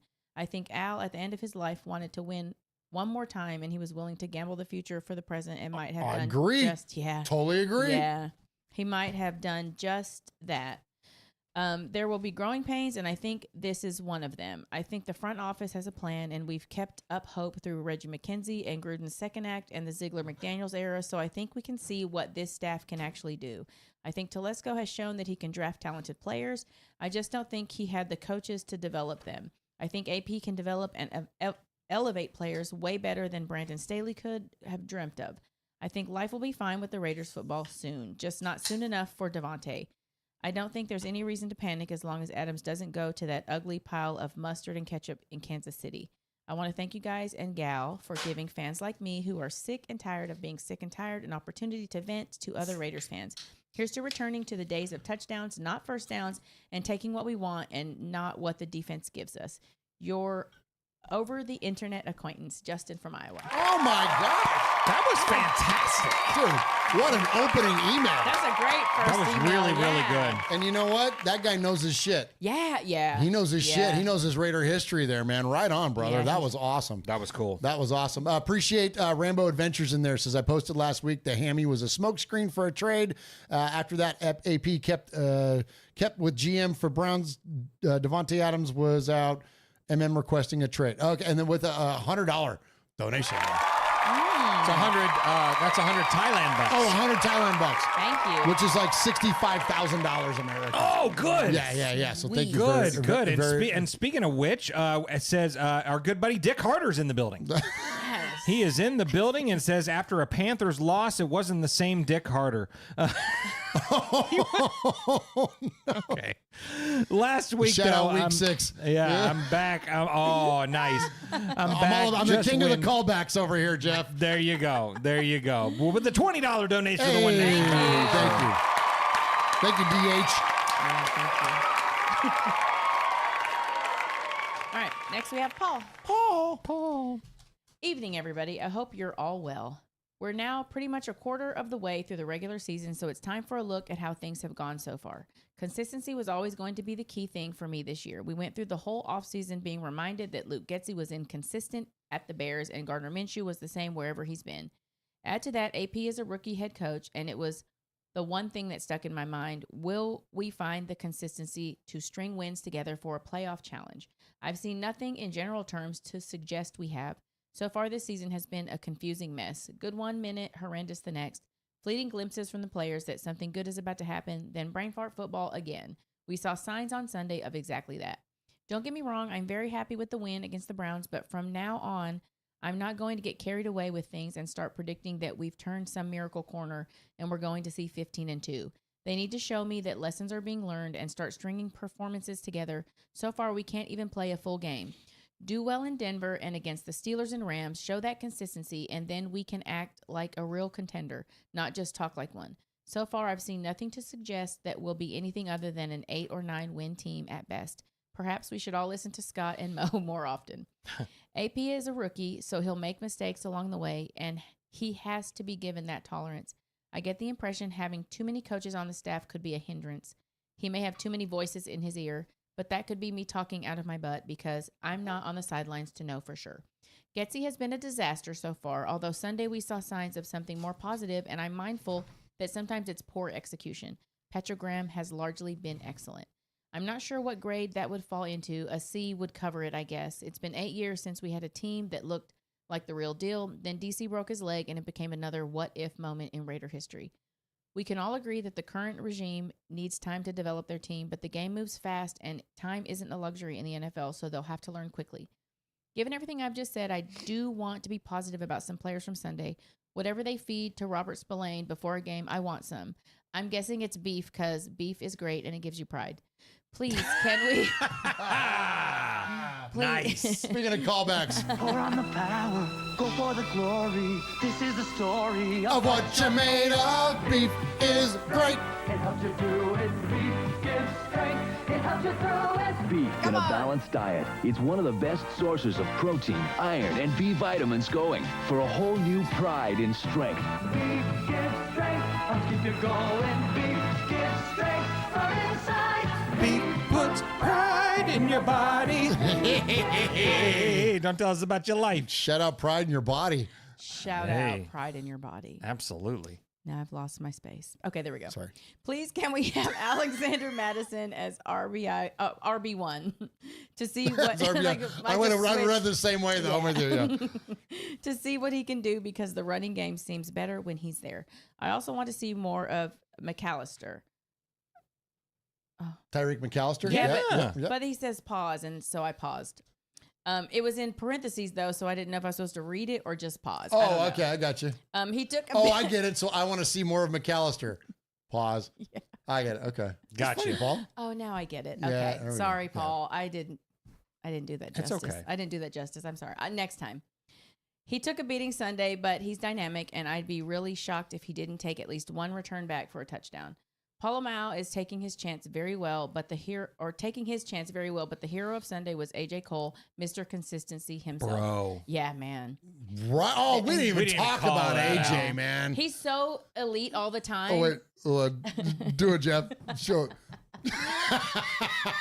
That was amazing. That was money, man. It was he's so good. All the time, you almost forget to shout him out because he's good. So, like every time he's out there, he's good. So you almost forget to give him a shout and all out. of our special teams. Yeah, well, yeah, that's phenomenal true. special teams, yeah. man. Yeah, which is go figure.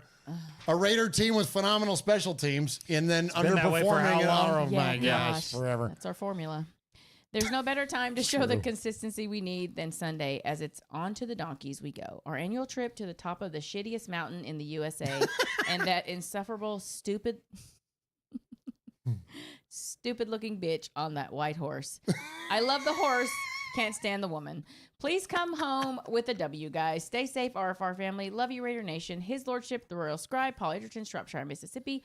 Polly Award winner 2019-2022. Foggy Glasses Award winner 2020. Made Man of the Year 2024. BRT Sizzler scorekeeper. Proud Made Man. Five time. Times 3 plus 4. Winner of the Raiders Fan Radio. No, don't hit the button yet. Okay. BRT Sizzler Award, because he emailed right after that. So this is just a little follow-up from him. So good. Okay. Hey, guys, as I was sending my email for this week, word came through about Devontae and his trade request. I'm stunned, if I'm honest. I'm not disappointed in him. I'm disappointed in the Raiders. Firstly, for lying to him in the first place with the whole come and play for the Raiders and your best friend scenario when they had no intention of keeping DC. And secondly, because we can't seem to do anything without screwing it up. The only way they can put this one right is by getting the right compensation for him and using it to get a QB for the future. When all that is said and done, love you, Tay, but I love the Raiders more, and nobody but nobody is bigger than the Shield. Come on. A warning, folks, don't think this rules out a max trade in the future either. Love, Paul. Hey, Paul. Nice, Paul. Thank you, Paul. I don't even want to think about that.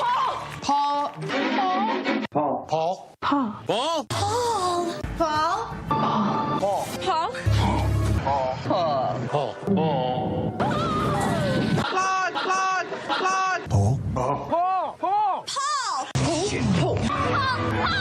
Paul, your name Paul? Hello? Paul. Hello, Paul. I met him with Paul. Who? Paul. Paul, yes, Paul. Paul's not here. Hey, Paul. Paul. Hi.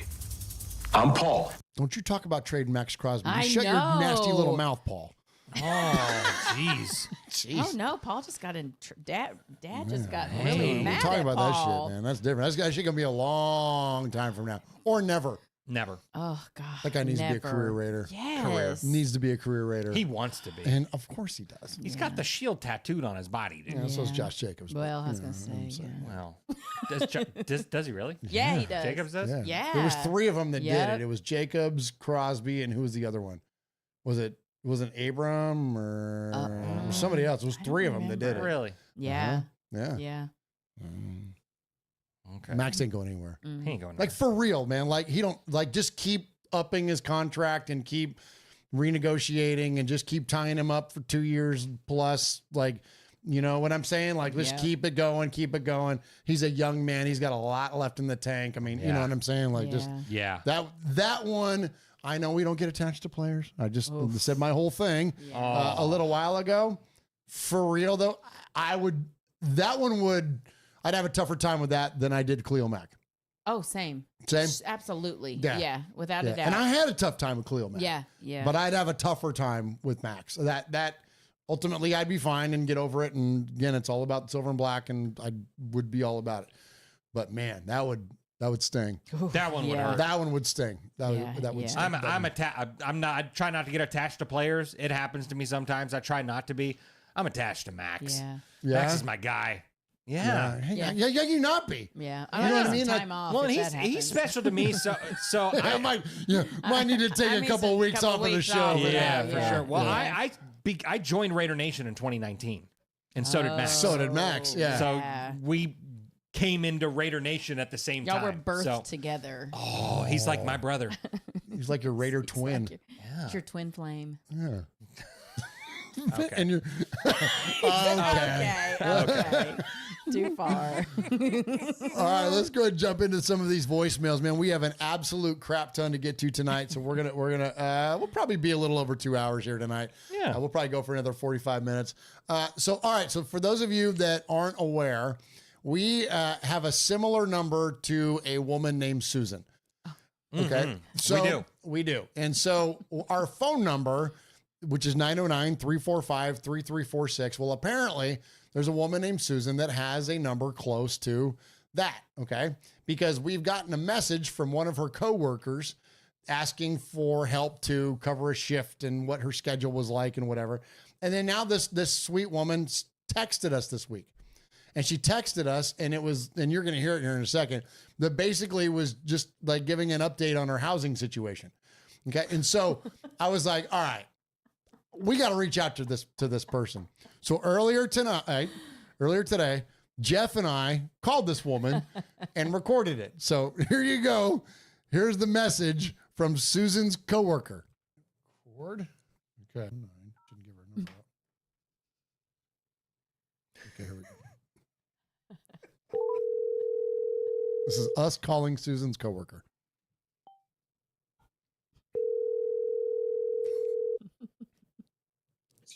Hello? Hi, have you been trying to reach Susan? No. Are you sure? Oh, Susan. Yeah, Susan that I used to work with. Who's this? Yeah. So my name is Murf, and you're talking to myself and my co-host Swag Jeff. We do a podcast called Raiders Fan Radio, and you've been sending messages and leaving us messages on the show. I think you've got the wrong number. Oh, okay. Well, sorry about that. That's okay. No, it's okay. We wanted to call and introduce ourselves. Yeah, because we feel like we know you a little bit. Did you ever talk to Danae and find someone to cover your shift? What? Say that again? Was it Danae? Was that you were talking to Danae at work and you were looking for Susan to help cover your shift? Yeah. No, I don't know a Danae. Oh, okay. Oh, It sounded like you said Danae. No. Okay. No. Did you get your shift covered? Which shift? You were calling Susan to see about getting a shift covered. Oh. Well, we were gonna make her. We didn't even catch her name. No, well, I didn't want to ask because I didn't want to freak her out. Oh, you know what I mean? she was not tell me what your giving name away is. info. But Where are you at? Yeah. Because clearly she was freaked out enough, anyways. She was freaked out enough. All right, She was a little kind of rude, a little snippy. a little snippy. Come on, we take a lighter side journey over here. What are we doing? This shit wasn't light at all. Nah, that was heavy. But hey, so she wrote, Susan, I got the apartment by my son. Yay! One less thing to worry about. Well, congratulations, Miss Ma'am. Now you got one more thing to worry about. The Raiders Fan Radio crew calling your ass.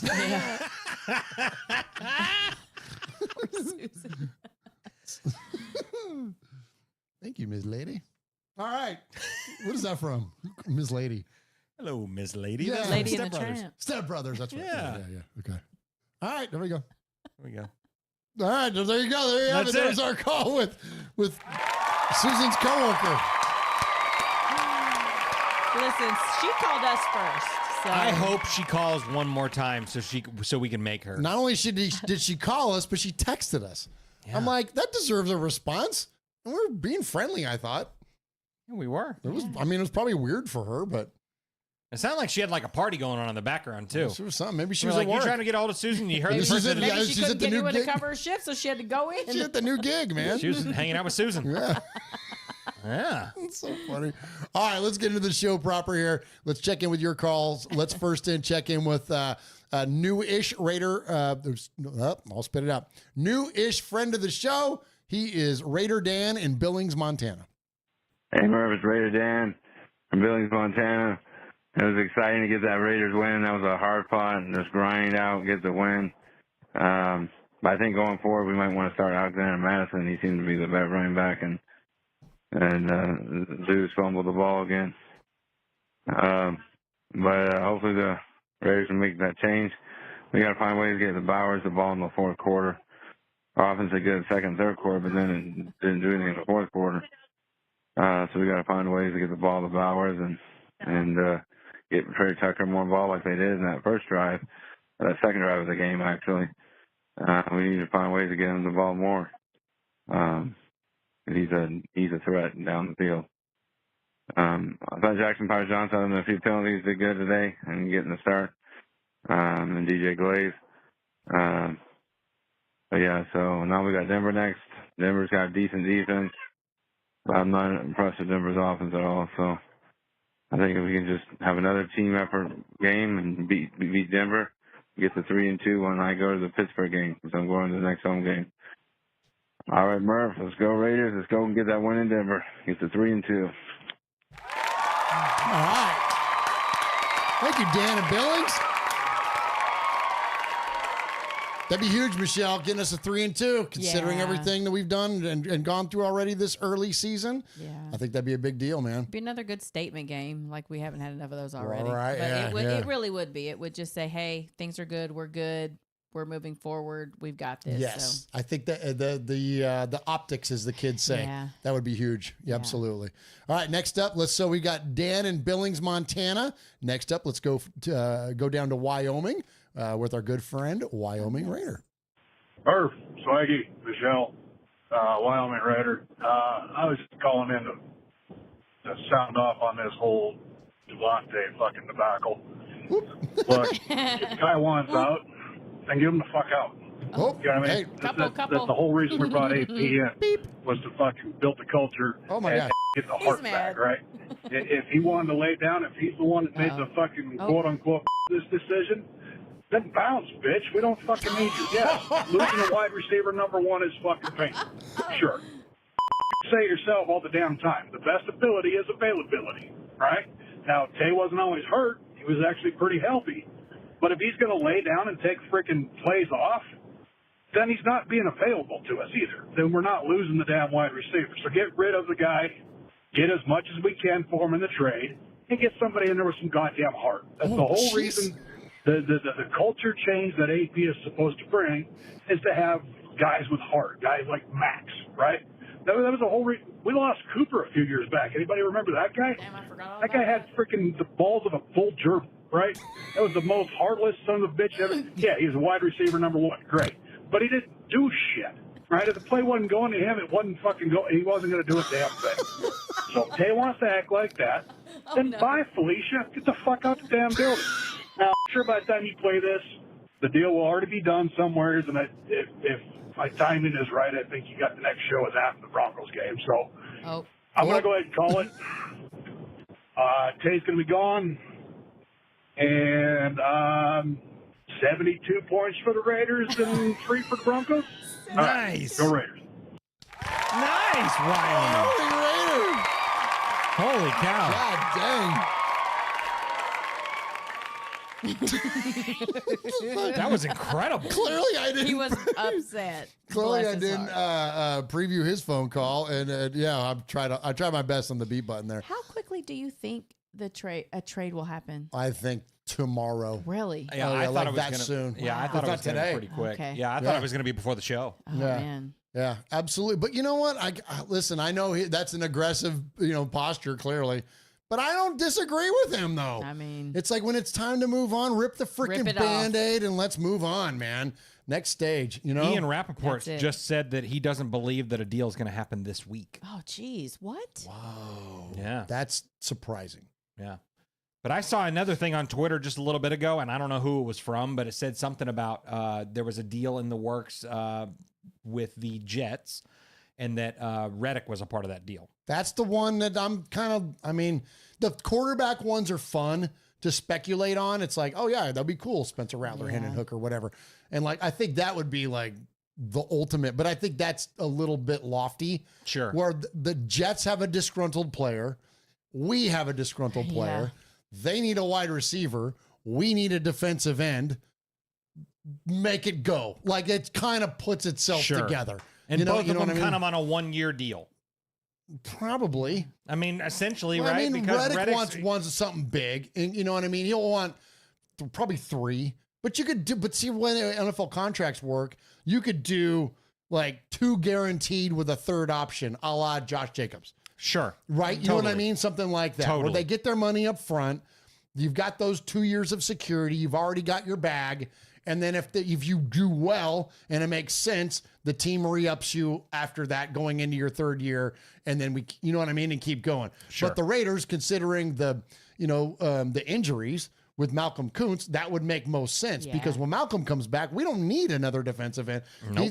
We need a rotational guy at best. And if Snowden's playing well and continues to play well, you know what I'm saying? So we'll see how this thing goes. So it's a plug and play for the Raiders today, but next season, and that's so it's going to be a rental and a 2nd rounder or something. That's what I'm thinking, man. Because you got to remember, we got to think in terms of a GM. Yeah, GM's thinking long term. GM's not thinking this week. GM's not even thinking entirely this season. Sure, Telesco's thinking with a 3 to 5 year window. You know what I mean? Which is funny because AP's thinking now. Yeah, that's the way head coaches are. Get me the players now. Give me the people now. Where a GM's like, well, wait a minute, we got to pay people. We got to extend this thing out. We got to push it out. We got to slow play. We got to whatever. You know what I mean?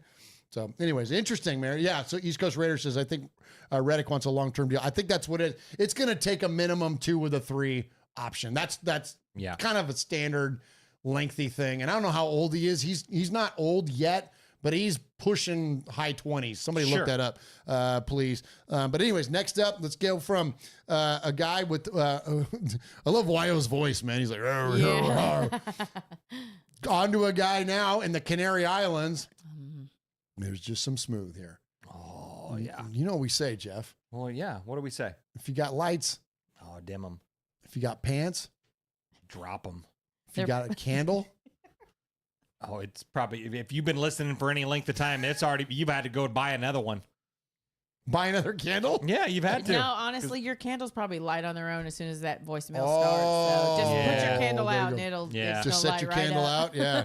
Just your aromatherapy will just, the incense will light itself. Yeah. The blues will just start playing in the background. It's perfect. His music in the background starts playing.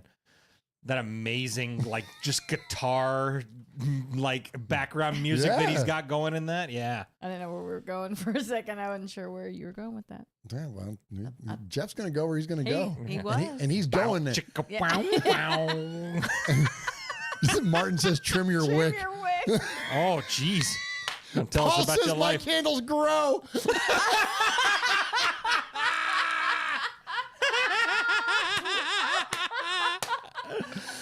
That's amazing.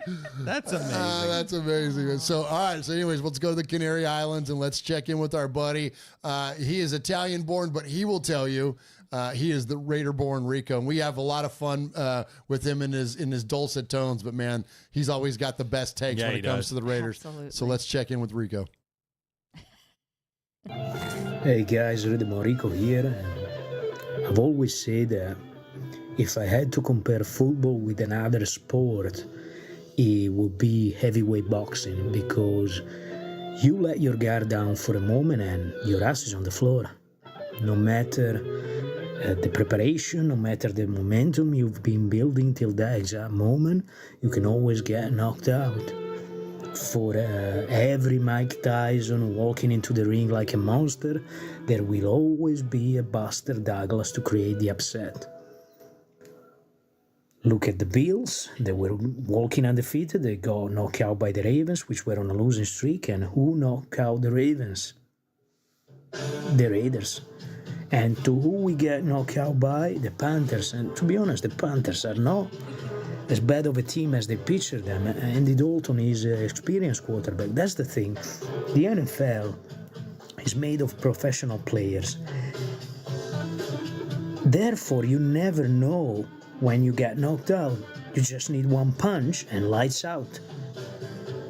Now, the difference in between a champion and another fighter is not winning the belt, but defending it. So we have to be able to defend the streak no matter how, game by game, starting against the Donkeys. Now, talking more specifically about that game against the Browns, to me, we can do a lot better in the running game. We don't have a power back. They don't do them a lot anymore. You're lucky if you have one. We don't have a receiver kind of running back like can be Kamara or Aaron Jones. So you have to rely on who got more vision and carry more yards. And at the moment is Mattison, who is known also for fumbling the ball, but I remember he stepped up big at the beginning in Minnesota when Cook went down. And we say this over and over, it's the right play at the right time. And at the moment, Mattison is making the right play.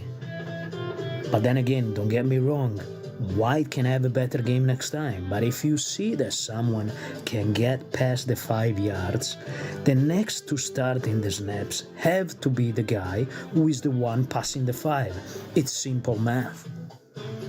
Anyway, I'm very happy for the win, especially after the drama, or again another drama. We lost our best man. To be honest with you, I was more afraid of Deshaun Watson, that he once beat us with one eye, than the fact that we lost 2 men. Yes, are the best one, some of the best, but you get to have more because it's a 53-man roster. And if you want to succeed, somebody got to step up, and you had to have different plans, B, C, D, E, F, whatever. So I'm happy the next man mentality worked out. The same happened with the University of Las Vegas, the Rebels. Props to them. They got the drama during the week, their quarterback step out, and they won regardless, 59-14 against Fresno. Props to them. Props to the Raiders. With all this say, guys, let's knock the Donkeys' ass down. Come on. Let's just win. Let's give some love to the players. Let's give some love to Antonio Pierce. The man is with a positive record still as his first experience as a coach. Sure. He's going to get an heart attack sooner or later, you know. Let's give him some love and keep the faith, guys. Keep the faith not only in football, because at the end, this is just a game. Whatever you're going through, do not give up. I love you. Love you all from the bottom of my heart. Cheers to all of you. And I'm out. Go Raiders.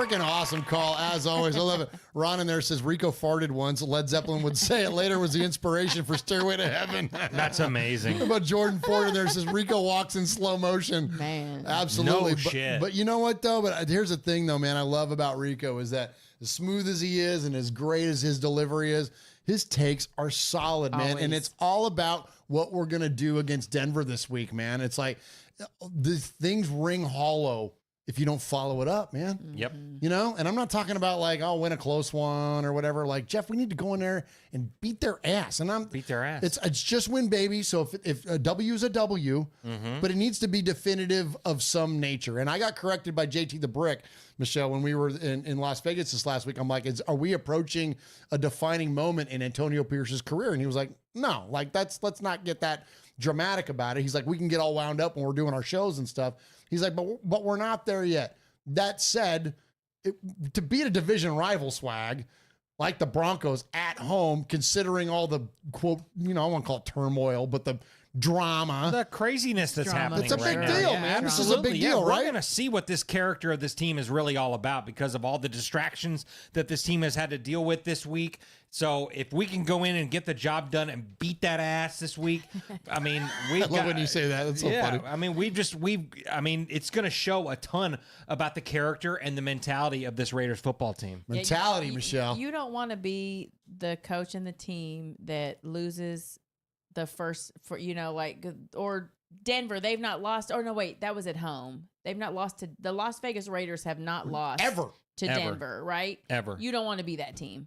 So you want to go in there, in their home, kick that ass. What do you say? Beat that ass. Beat that ass. No, but seriously, though, you don't want to be the team that finally loses to the Denver Broncos. You want to be the one that continues the Las Vegas Raiders beating them forever. Absolutely. So you don't want to be that team. Absolutely.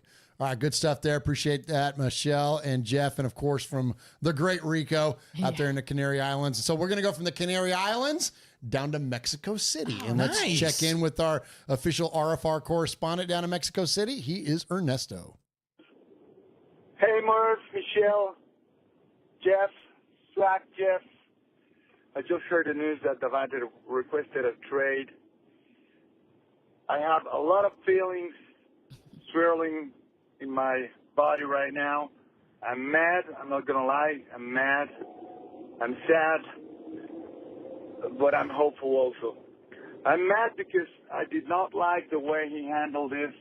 Why just keep saying or victimizing himself? Like, why do everybody just ask why if I will look for a trade, why is everything surrounding me that way? And stating that I'm here, I want to be a Raider, and now it all looks very Rodgers-y to me. Like I'm pretty sure that Aaron Rodgers advised him on how to deal with this very, very mysterious and ultimately fake situation. That's what makes me mad. I'm sad because he's an amazing player and he's a Raider and he wanted to be here, and the organization couldn't deliver because he came here to play with Derek Carr, and we couldn't make that happen. I know that both parties have to part ways. I just don't like the way it's happening. And I'm hopeful that we can obtain great value for him and transform it into another couple of pieces for the team that allow us to grow and become more competitive. But this is not the way, I believe. This is not the way, being 2-2 and he deciding today to leave. I just don't like it. Just say it before the season starts. Come on. Hold on. Agree, until brother. the trade day. Let's see how this season goes. Do your best with us. It's just that the way it's happening, I don't like it at all. But what do you think, guys? What do you think, Michelle? You're very insightful. Let us know. We want to know. And anyway, we hope we all own the Donkeys this Sunday. And go Raiders, baby.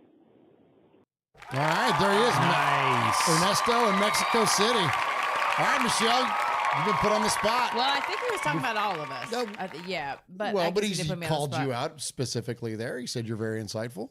I am very insightful. We've shared a lot I already, feel like, but yeah, I mean, I absolutely. It just seems so weird. Like, why wait till? I totally get being mad and frustrated because why would you wait till? What a weird time to finally say I want out of here. Why wouldn't you do that earlier in this or in the middle before the season started? It is very frustrating. It's just so out of character, and that's why I'm having a hard time like wrapping my brain around. Yeah. Why or how? Like, what happened? What were they telling him to keep him here that maybe they didn't deliver? You know, like it's sort of like with the Derek Carr thing when he left. We were all really pissed at Derek, like, oh, he's, you know, he gave up on the team and blah, blah, blah. And then we found out later that there were some circumstances that we weren't aware of. So my brain is asking, like, what were they telling him to keep him here? And he believed them, and then maybe they didn't deliver. I don't know if that happened, like, or it's just so out of character to, you know, so it didn't match considering everything that we'd seen from Devontae this offseason. Yeah. We were all sitting here on these microphones going like, wow, this is the most we've ever seen from Devontae. Exactly. This is awesome. Yeah. And then now we get this. Yeah. I don't know. I guess there's no one. I just know I want it over quickly. Send him where he's got to go. Get him off the team. If he doesn't want to be here, then we don't want him to be here. Get him off the team. Get some compensation. And let's move forward. Yeah, Amen. absolutely, Amen. man. You know, it does seem weird to me because Devontae this offseason got everything that he wanted. Oh, yeah. You know, I mean, he said last year that he was ready to run through a brick wall for Antonio Pierce. Yeah. That was a direct quote from him. He was ready to run through a brick wall for Antonio Pierce. He got his offensive coordinator. He loved some Luke Getsy. Yeah. You know, he got his wide receiver coach. All these things, you know, I mean, he got a big bag and they were ready to probably pay him again or renegotiate his contract or do whatever. I think the restructure was on the table. I think it was totally on the table. John B says, I wonder if Telesco asked him to restructure. Yeah, probably. Yeah, because they needed to. They're not going to pay him $40 million or whatever the hell the number was next year. But like, if he said, okay, fine, I'll restructure, but I want 30 plus like these other guys have gotten. And Telesco says, you know what, man, you're almost 32 years old. We love you, and you may be that level of wide receiver today. But this is the NFL, man. These guys are playing ability falls off a cliff. And that's, you know what I mean? It just does. That's the way it works. Father Time is undefeated.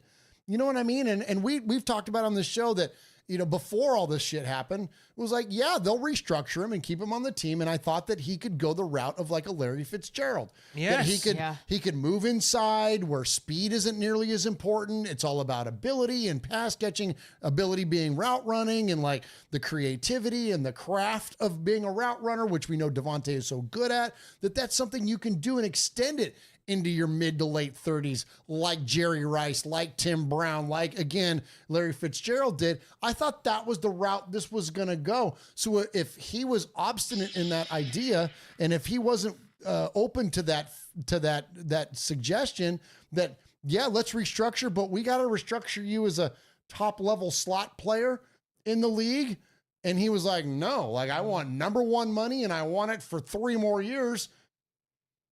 Sorry, you can't. The Raiders can't. They couldn't afford to do that, literally and metaphorically. You know what I mean? And opportunity cost of it. You know what I'm saying? Like, so I don't know, man. But I don't think this was a money thing.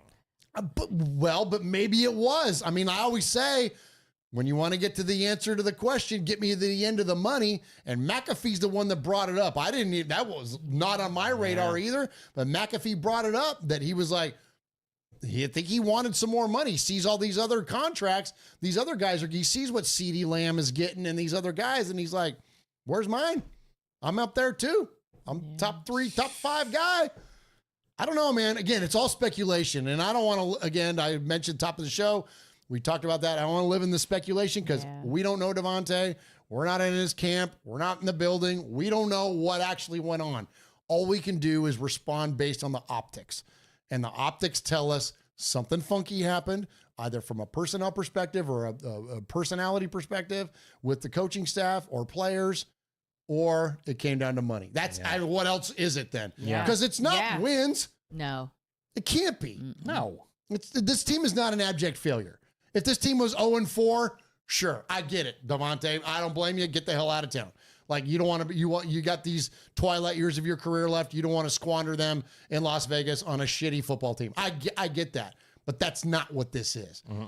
Could they do better at quarterback? Sure. Could they do better at some defensive position? Sure. Sure. There are opportunities for every football team out there, but it's not to the degree to where it's like, I'm out.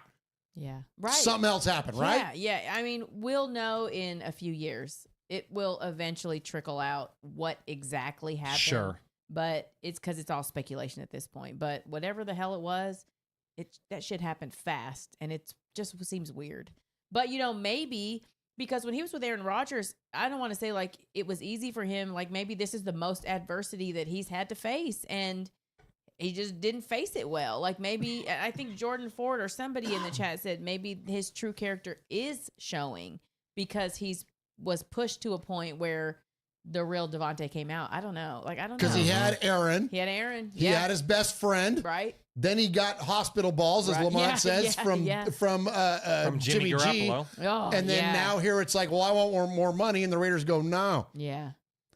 Yeah. Jeff, you know what? You might be right. I think we might be onto something there. I think so. Talk a little bit, respond to it one more time, and then shout out the chat room, shout out the super chats that have come in, and then let's get on with these voicemails. Yeah, for sure. Hoffy in there says, I've been holding my tongue for a long time, but I'm happy he's leaving. I've wanted him gone before the season started. With a $10 donation to the One Nation Foundation. Thank you, Hoffy. Thank you. Much respect. Much respect. So Vegas Raider Pete's in there, JP, Joseph Torres, Rambo Adventures, Tropical Remy, Paul. East Coast Raider had one in there too. Yep. Raider Loco's in there, Foxy Scorpio. Jeff's like, I'm doing my job. Leave me alone. I'll get to it. I'm getting there. I'm getting there. East Coast Raider says 17 got butt hurt for being called out for making business decisions. I bet all my nickels that there is no hamstring injury. Which is very interesting. Thank you for that. With a $5 donation, much respect. Martin's in the building. Jordan Ford. Jay is in the building. John B. We've got the whole crew, man. Much respect. Absolutely, man. Thank you so very, very much. All right, we're going to get on with the phone calls here. Next up, we got our buddy, man. Hey. Our guy, Animal Mother down there in LA. Much respect to you and your service and what you do for a living. Man, I can't have more respect for this guy. And yeah, we're always thinking about you, brother, and your service. And so thank you so much for that. And most importantly, so here it is. Animal Mother was talking about some of the things that were going on in the world. And he's like, man, this is kind of rough, some of this. But none of it has me down as bad as the Raiders do. Listen, I feel that. Absolutely. So let's check in with our good friend, Animal Mother. What's up, guys? It's Animal Mother. Great game yesterday. I mean, because we won. Ugly game, rock fight a little bit. But you know what, man? I'll take it. Real happy with JPJ and DJ Glaze, seeing the rookies on the line, the way they played. I don't know what's up with Zeus. Loose finger Zeus. I don't know. All bad. Anyways, looking forward to going to Denver. Me and CPA Joel are going to be going to the game together. My son's playing this little flute thing, so love. Really excited for that game. Hopefully we show up. Hopefully we'll see what's up with Max and Davante, but we'll see. But yeah, it's gonna be a good week. Go Raiders! All right. Right on, dude. He's the best. He is the best, man. We love Animal Mother. Him and CPA Joel, man. That's those are two good dudes right there, man. Yeah. And we were hanging out in Vegas with those guys. Oh, We got man. just a couple years ago, man. Yeah. That was super cool. super fun. That was when both of them and Michelle almost had Yes. Well, they had words. Beat the shit out of a Cowboys fan. Absolutely. That's what it was. You said it. And he deserved every bit of it. Every bit of it. And Yeah. both those guys, man, I'm telling you, it was like some people you're around and it's just like, and you're like hanging out with them, and then something happens and you're like, Yeah. they're that. They're about it. They're, What they yes, are. Yeah, and it's like, yeah. and have the bona fides to back it up. Absolutely. It's not like these are folks that don't have They're experience. the I'll just people say you that. want standing in the background when something goes down. when 'cause something they're goes- not going to let it. Absolutely, Yeah. absolutely, man. Yeah, so those guys are awesome, and have a blast in Denver, guys. Yeah, for sure. Be Bring safe. home a win. Bring us Yeah, home a win, please. man. Absolutely, I love it. All right, so next up, let's check in with our buddy Jay in St. Louis. Murf, Swaggo, Michelle. It's your boy Jay from St. Louis. Already called one about the game, and I had made a call last week, which I'm assuming it won't make it because it's irrelevant now. But I didn't make one point in there that is relevant. And I called out Devontae Adams for being one of these guys making business decisions. In the call, I said he's not even a top 3 wide receiver anymore from all the drops that he's had, and that he's dropped 3 touchdown passes this year alone that were on him. Ooh. But what do I know? As Murph would say, I'm just some dopey fan, but I have eyes and I can see. And if you want to get traded now, just go. Like, I don't care. Mm-hmm. If you want to quit on the team, you are making business decisions. What do I know? Once again, I don't know, man. Like, I'm still going to cheer for this team. I'm not going to be all hyped for them, but if I'm being honest, they looked better in the win against the Browns without Adams than they have with him, because it feels like whoever the quarterback is, they feel forced to throw him the ball even if he's always covered. But it is what it is. I look forward to the show tomorrow. Have a good one. Right on, dude. What's up, Jay in St. Louis? There you go, Jay. I wonder if Devontae Adams decided to do Kay Adams show to as like a press tour. Come you know, on. I wonder Get if into he it. decided to do Interesting. that, so he could kind of get his personality, his story, his It happened perspective. 2 weeks ago. Yeah, man. It just started. Yeah, so I Mhm. think that was a calculated move to get him, in the forefront. Yeah. Yeah. Yeah. I don't disagree. Yeah. I don't disagree. And you know what? And I would say too, Kay caught a lot of heat from Raider fans on the socials and stuff. And I said, take it easy on Kay. She's a journalist.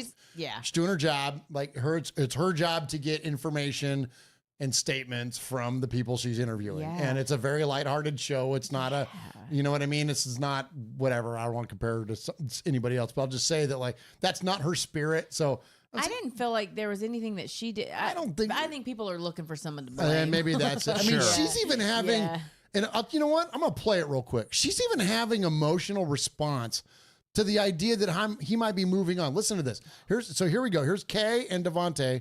This is just a 20-second clip talking about what's going on. And what I'm hearing is that here's a lot of people think you may never play another down as a Raider. What would you say to that?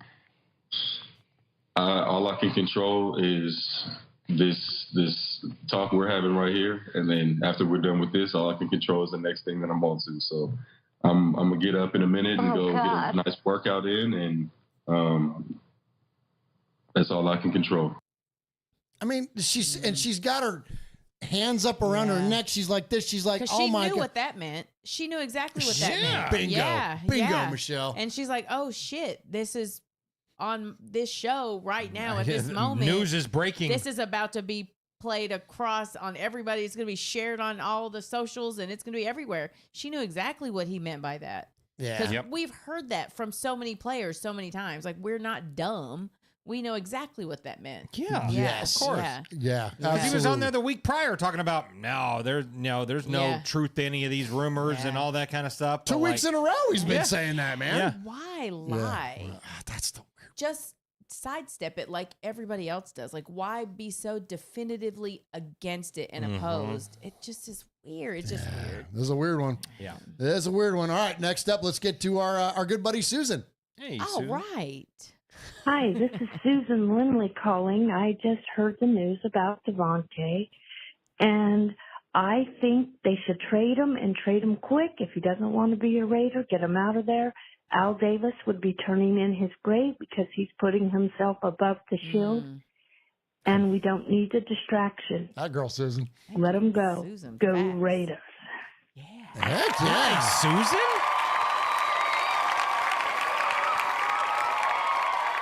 She's right. Yeah. She's right. Al wouldn't, Al would have taken quicker action than that. Al would have traded him within the division yesterday. Yeah. You know what I'm saying? They wouldn't have got through the end of business yesterday. As soon as those words came out of his mouth on freaking K. He'd have Adams' found show, somebody. He'd have traded him to Kansas City for a conditional 6th round pick. Yep. Yep. Yeah. All right. Next up, let's hear from our new buddy. I think I don't know if he's a brand new caller, maybe second time caller. It's hard for me to keep up sometimes. I'm getting old. But let's check in with our buddy J-Dog in Montana. We're a strong contingent in Montana. We're the number Montana, one podcast in Wyoming, Montana. Idaho, that whole area. Yeah. What do you call those? The Great Plains states? Is that it? Sure. That sounds good. Okay. Let's go Great. with that. Because I don't know if, I think if that's I think Nebraska so. or Kansas and those but like that northern. Yeah. Yeah. No, you know what it is? It's Big Sky Country. Big sky. It is big That's sky what it is. country. It's That's Big what Sky it is. Country. So let's check in with Love us out J-Dog there. from Big Sky Country. ARFR. This is J-Dog from Montana. Hey, look, I was a little down last week because I thought we were kind of turning the corner to show, we're tired of losing. But anyhow, those guys came out there and kicked some butt. I never lost faith in the Raiders or Antonio. Hell, I'd watch this team if they were 0-17.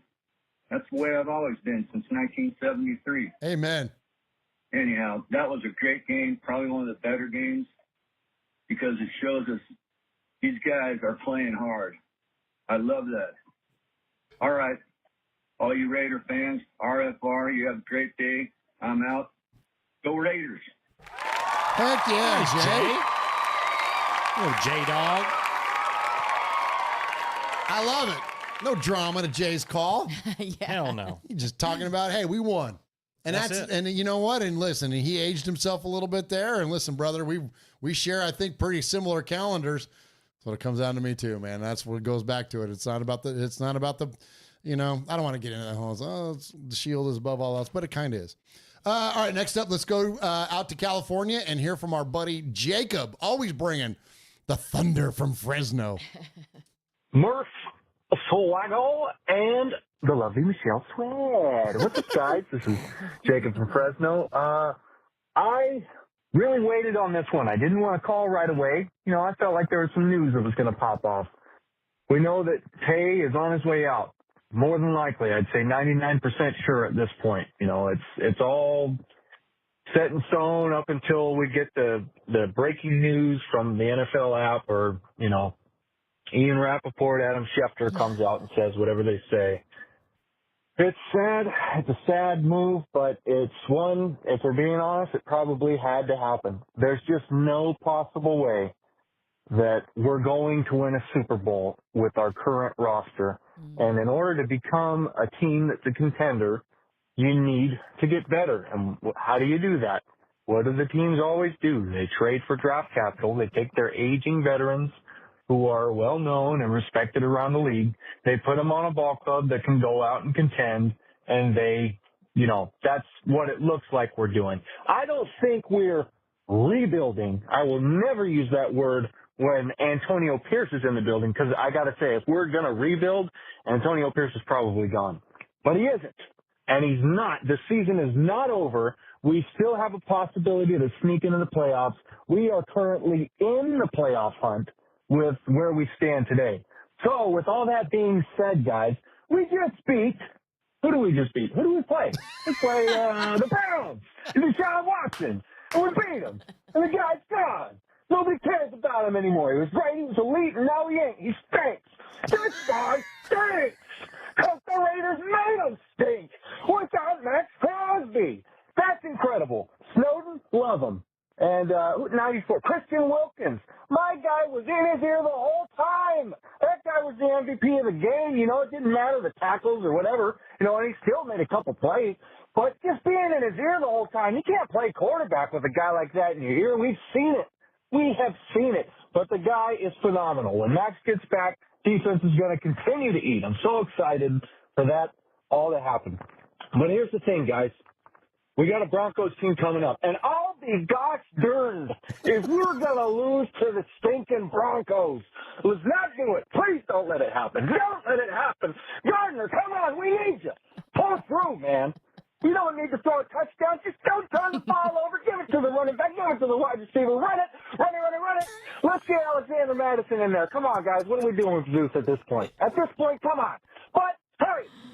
If the Raiders win, it's all good in my book. Just win, baby. Raiders!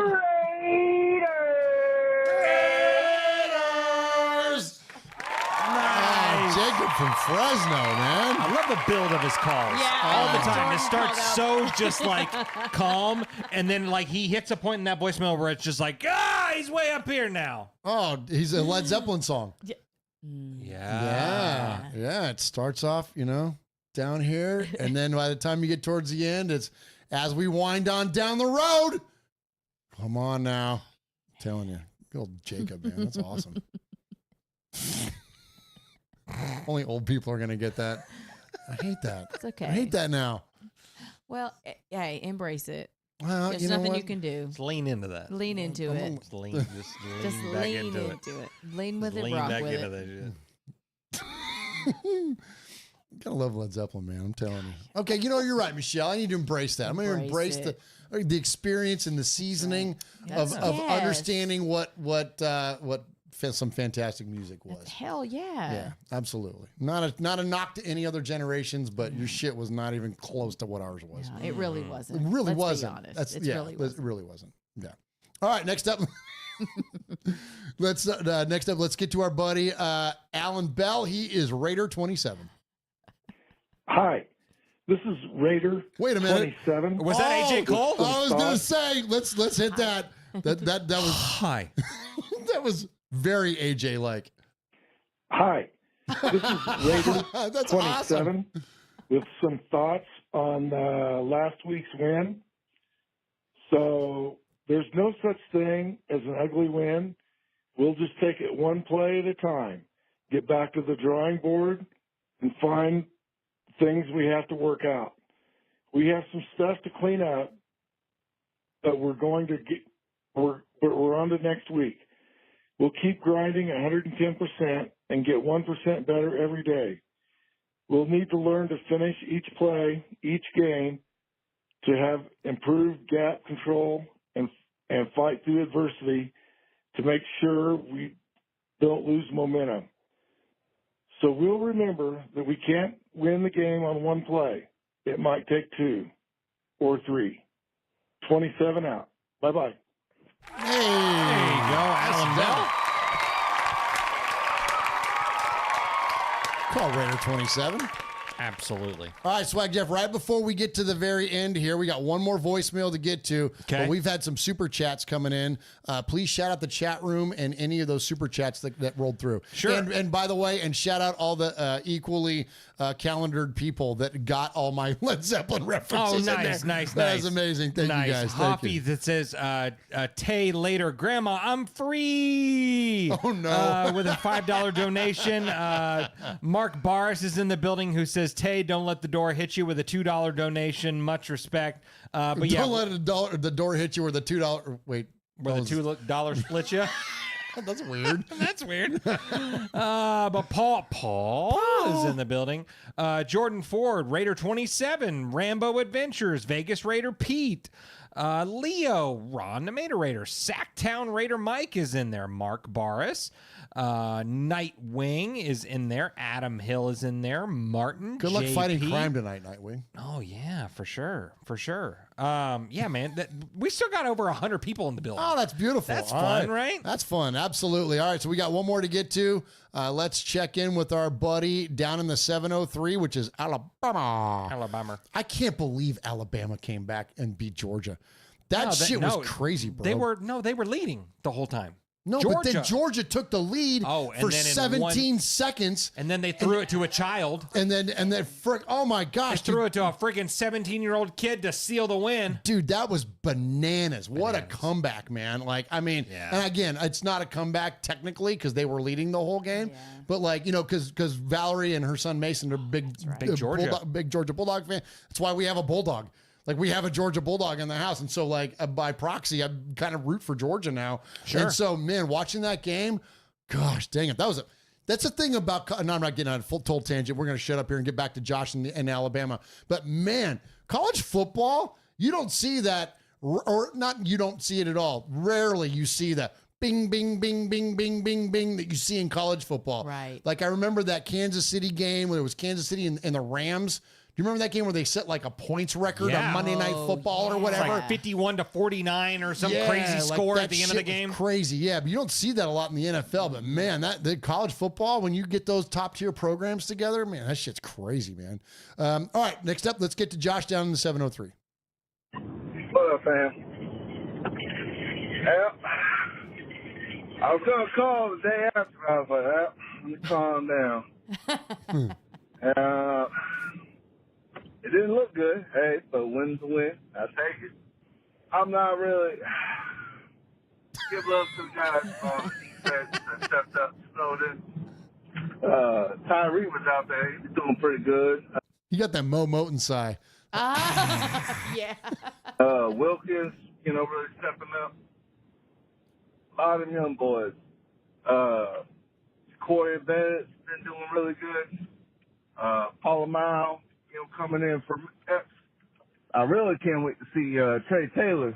When he comes off that little IR he's on, I think he's going to be our starting safety person. But, Palomino, this is his chance, so he's got to pull it off. And the defense, they really got nothing bad to say about the defense. Could not better. Not a fan of Maston. I'd actually like to see Amari Gator get some reps, man. Lane was out there doing his thing. I think he really stepped up. And I know he had some missed tackles last game, but he definitely looked better this one. Offensively, I hate to say it, I think Zamir lost his job. I don't think we're running the right scheme for Zamir. I think last year we had the right scheme, but this year, zone blocking, I don't think that's really his thing, man. I'm honestly, even when we seem to run it straight ahead, we don't seem to be getting any real good push-up against the line. Man, that drop by Bowers on that first pass, man, that one hurt. But you could really feel that once they started keying on him, they really tried to take him away. He wasn't as involved as I would have liked him to be. I'm still waiting on him getting his first touchdown. As far as Minshew, still not there for Minshew. He's inconsistent, and that to me that's what bothers me. And we may not get consistency until we get a new quarterback. I had all this other rant stuff in my head, and I calmed down, and I was like, nah, I'm good. But who we're playing next? The motherfuckers that think they so much better than us. I can't wait to stomp the out of them because they ain't beat the Las Vegas Raiders yet. Right. Time's running out. So, man, the Donkeys. Let's go. Nice, dude. Good boy, Josh. All right, here we are at 2 hours and 22 minutes of Raiders Fan Radio. We appreciate all of those of you that called tonight, all of those of you that emailed tonight. And so we always take your calls and emails, and we award a Sizzler Award, which is the best emailer or phone caller of the night. And that honor goes to Swag Jeff. And Swag Jeff, who do we have tonight? Oh, my gosh. We had so many people email, call. Can't thank you guys enough. Can I stop you real quick? I'm sorry. I'm totally interrupting you. Yeah, please. Yeah. But we had a ton of other calls that came in. But we had such a funky recording schedule over the past couple of weeks, and some folks were asking about it, like when to call.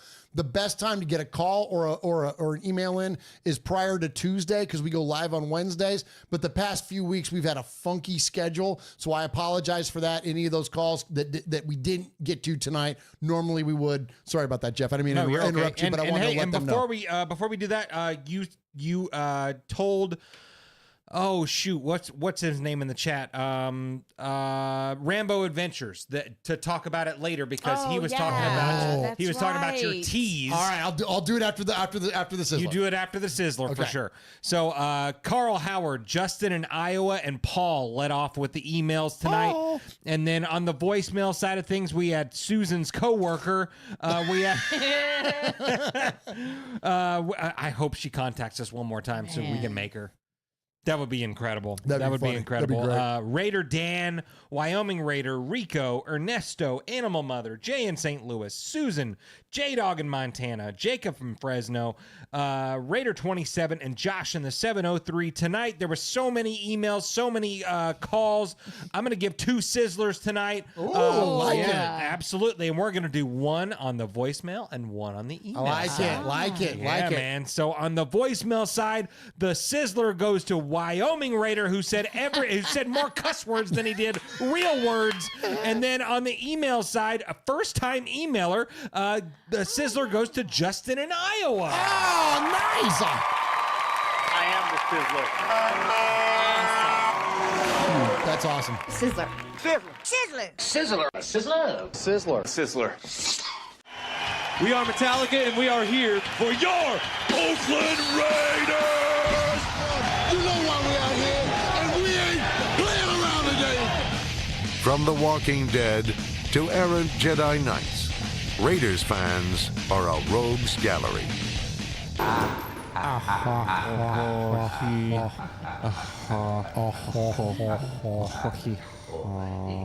It's spooky season.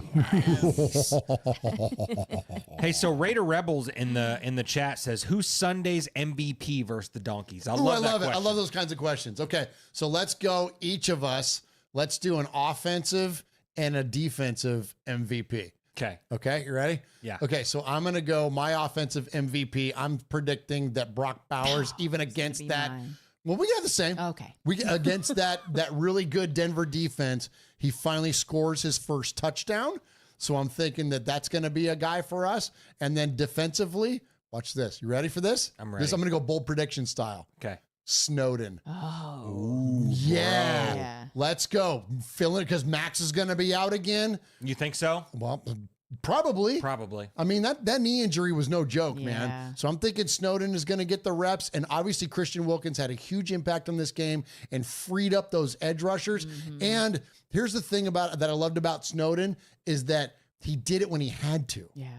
I'm not comparing him to Khalil Mack, but that's the shit Khalil Mack used to do. Close him when out. the game was Yeah. on the line, boom, you're going to the house. That's the kind of stuff. And so I'm going to go Snowden and then Brock Bowers.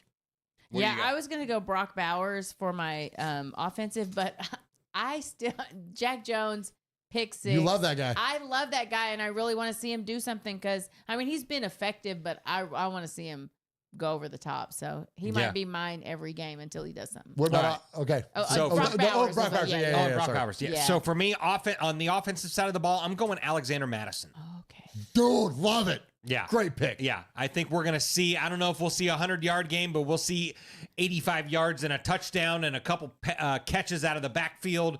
I'm totally in for that. And on the defensive side of the ball, Isaiah Polamalu. Okay. That was a good, yeah. He's going to get Yeah. a pick. Come He's on, going to get a pick, bro. Swaggo. Yep. I like it. Yep. Love it. They're in the chat room there. Paul Edgerton says Jacoby Myers and Oh, Bob Spillane. Spillane. Ooh, I love it. Joseph Torres says Madison on offense and Christian Wilkins on defense. Those are great like picks it. There you right go. there. Absolutely. And then Jordan Ford in there says Nate Hobbs I'm as a usual. Huge, I love There him, you Nate go. Hobbs. And he's one of those Same. guys, he's so consistent. It's almost Yeah. kind of like, he's not like a jump out because he's Yeah. just there doing what he does. Yeah. You know what I mean? Yeah. Yeah. So anyways, great stuff there, Raider Nation. All right. So I'll leave you with this. Okay. And listen, this is not the rumor mill gossip kind of show. Ooh. That's not what we do around here. But I will tell you this, and I've shared, Michelle was there live for this story. Jeff, I told this story too. So we met someone at the Bolitnikoff Foundation dinner that is close with John Gruden's agent. Okay. And I teased around the idea and about that there was a certain coach that could potentially come back, and he's nicknamed after a doll and whatever. And you guys figured it out. You figured out it was John Gruden. And John Gruden is resurfaced now. He's been back in the public spotlight with his YouTube channel, which is fantastic. It is. And we talked to George Atkinson about it. George has already been on his show, and John has the ear and the respect of the Raiders organization. That's just the bottom line. And it's not excusing what happened with him. And this is not me being like, oh, let's just blow all that stuff off or whatever. He's got to be accountable to the words and your actions, and that doesn't change. I also do believe in a redemption story. And if people like George Atkinson are willing to endorse John Gruden, then who am I to have an opinion?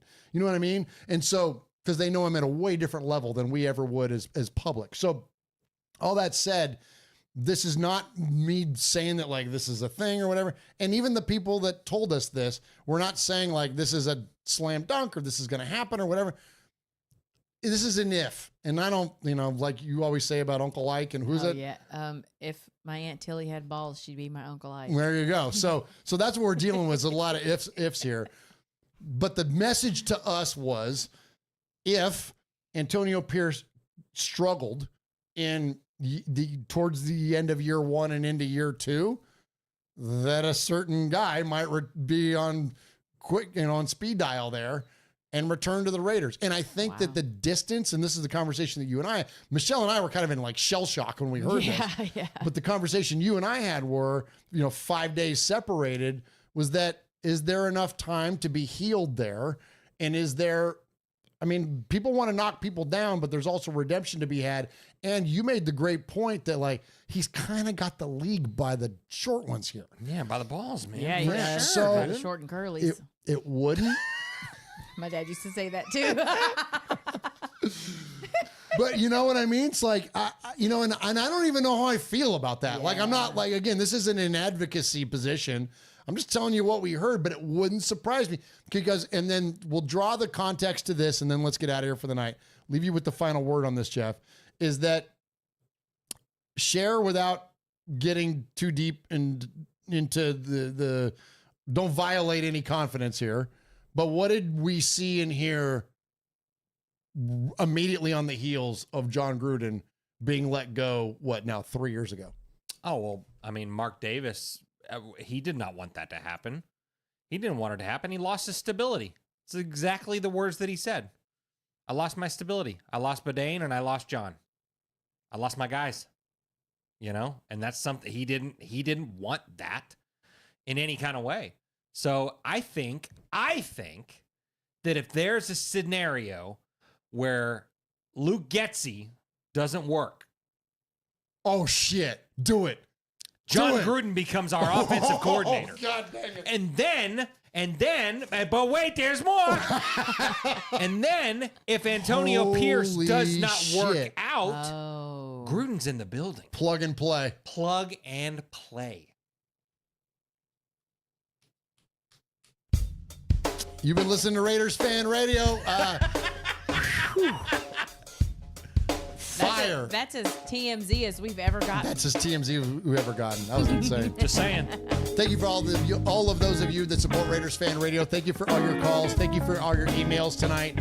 We appreciate you so very, very much. Thank you for your support of the One Nation Foundation. All the money that we raise here at Raiders Fan Radio, we give 100% of that away to the One Nation Foundation, or through the One Nation Foundation, to Raiders-related charities. So thank you all so very, very much. Thank you, chat room. Someone, one of the two of you, please shout the chat room out. We love you guys so very, very much. We will see you next week. We're going to be here 4 p.m. Pacific, 7 p.m. Eastern on the YouTubes, and of course on any audio podcast service from here until whenever. And we've got spooky season. We got some cool stuff coming up for you all. So watch the movie Oddity, and then watch where we start doing this show from over the next few weeks. Oh, nice Teasers. Teaser. Okay, I'll shout out we got Mark Burris is in there, Martin's in there, Sacktown Raider, Yoshi, Raider Rebel, Joseph Torres, East Coast Raider, Tony Collins, Paul's in there, Jordan Ford, Martin. Listen, everybody's in there. Y'all, first of all, I feel sad because we didn't hear Houston Raider Steve sing the donkey song, so that's a bit of a bummer. But it'll be next week. Either way, We're going to go in there and kick the donkey's ass. We'll stomp their asses. Beat that ass, we're bro. Beat that ass. Beat that ass, let's go. bro. Absolutely, man. So we can't thank you guys enough for being here. What a fun show this was. This was fun. It was a good one. It was therapeutic. I think we all kind of needed this shit tonight. Therapeutic. You know? Yeah, absolutely. So on behalf of Murph, on behalf of Michelle, my name's Swag Jeff. You've been listening to Raiders Fan Radio, where we take a lighter side journey into the dark side. Don't forget, boys and girls, what happens in Vegas started in Oakland. We love you. Much respect. Oh, wait, hold on. We're all looking up here. Right. Hold on, mister. There we go. There we go. That stupid camera. We'll get it fixed. Get out. Or we won't, actually, because, we won't be here in the That's right. Oh, yeah. By the way, you know what? I'm going to say, hold on. Let me throw this one more time. Hold on. Here, Give some final respects. They've all logged off. That's okay. Yeah, then and that's okay. They're here. And you know what? And that's okay, because this is for us a little bit. Oh, okay. And for those of you that know, you know. Rest in peace to the fan cave. We're done. Oh, this is it. Rest in peace to the fan cave. Moment of silence. This is the last. This is the OG fan cave. We are moving on. Me and the lovely Valerie are moving into a new place. Yeah. We are going to be in a great location next week or the next few weeks that we tease. But then we will be in another temporary location that is going to freaking be awesome, and we can't wait. And then we're going to build a podcast specific studio. It's going to be sole purpose for doing Raiders Fan Radio, and we can't wait to share that stuff with you guys. That is upcoming, but this is it, man. This is the final show. We've been doing this show in this room for now going on 9 years. Whoa, stop. And this is it. This was the last one. So rest in peace to the fan cave. God, I feel like we didn't give it enough. I didn't think about it until just now. Damn, that's crazy. Yeah. Shouts out. Shouts out. So anyway, that's why we got that funky camera over there. So anyway. Good night, guys. We love you.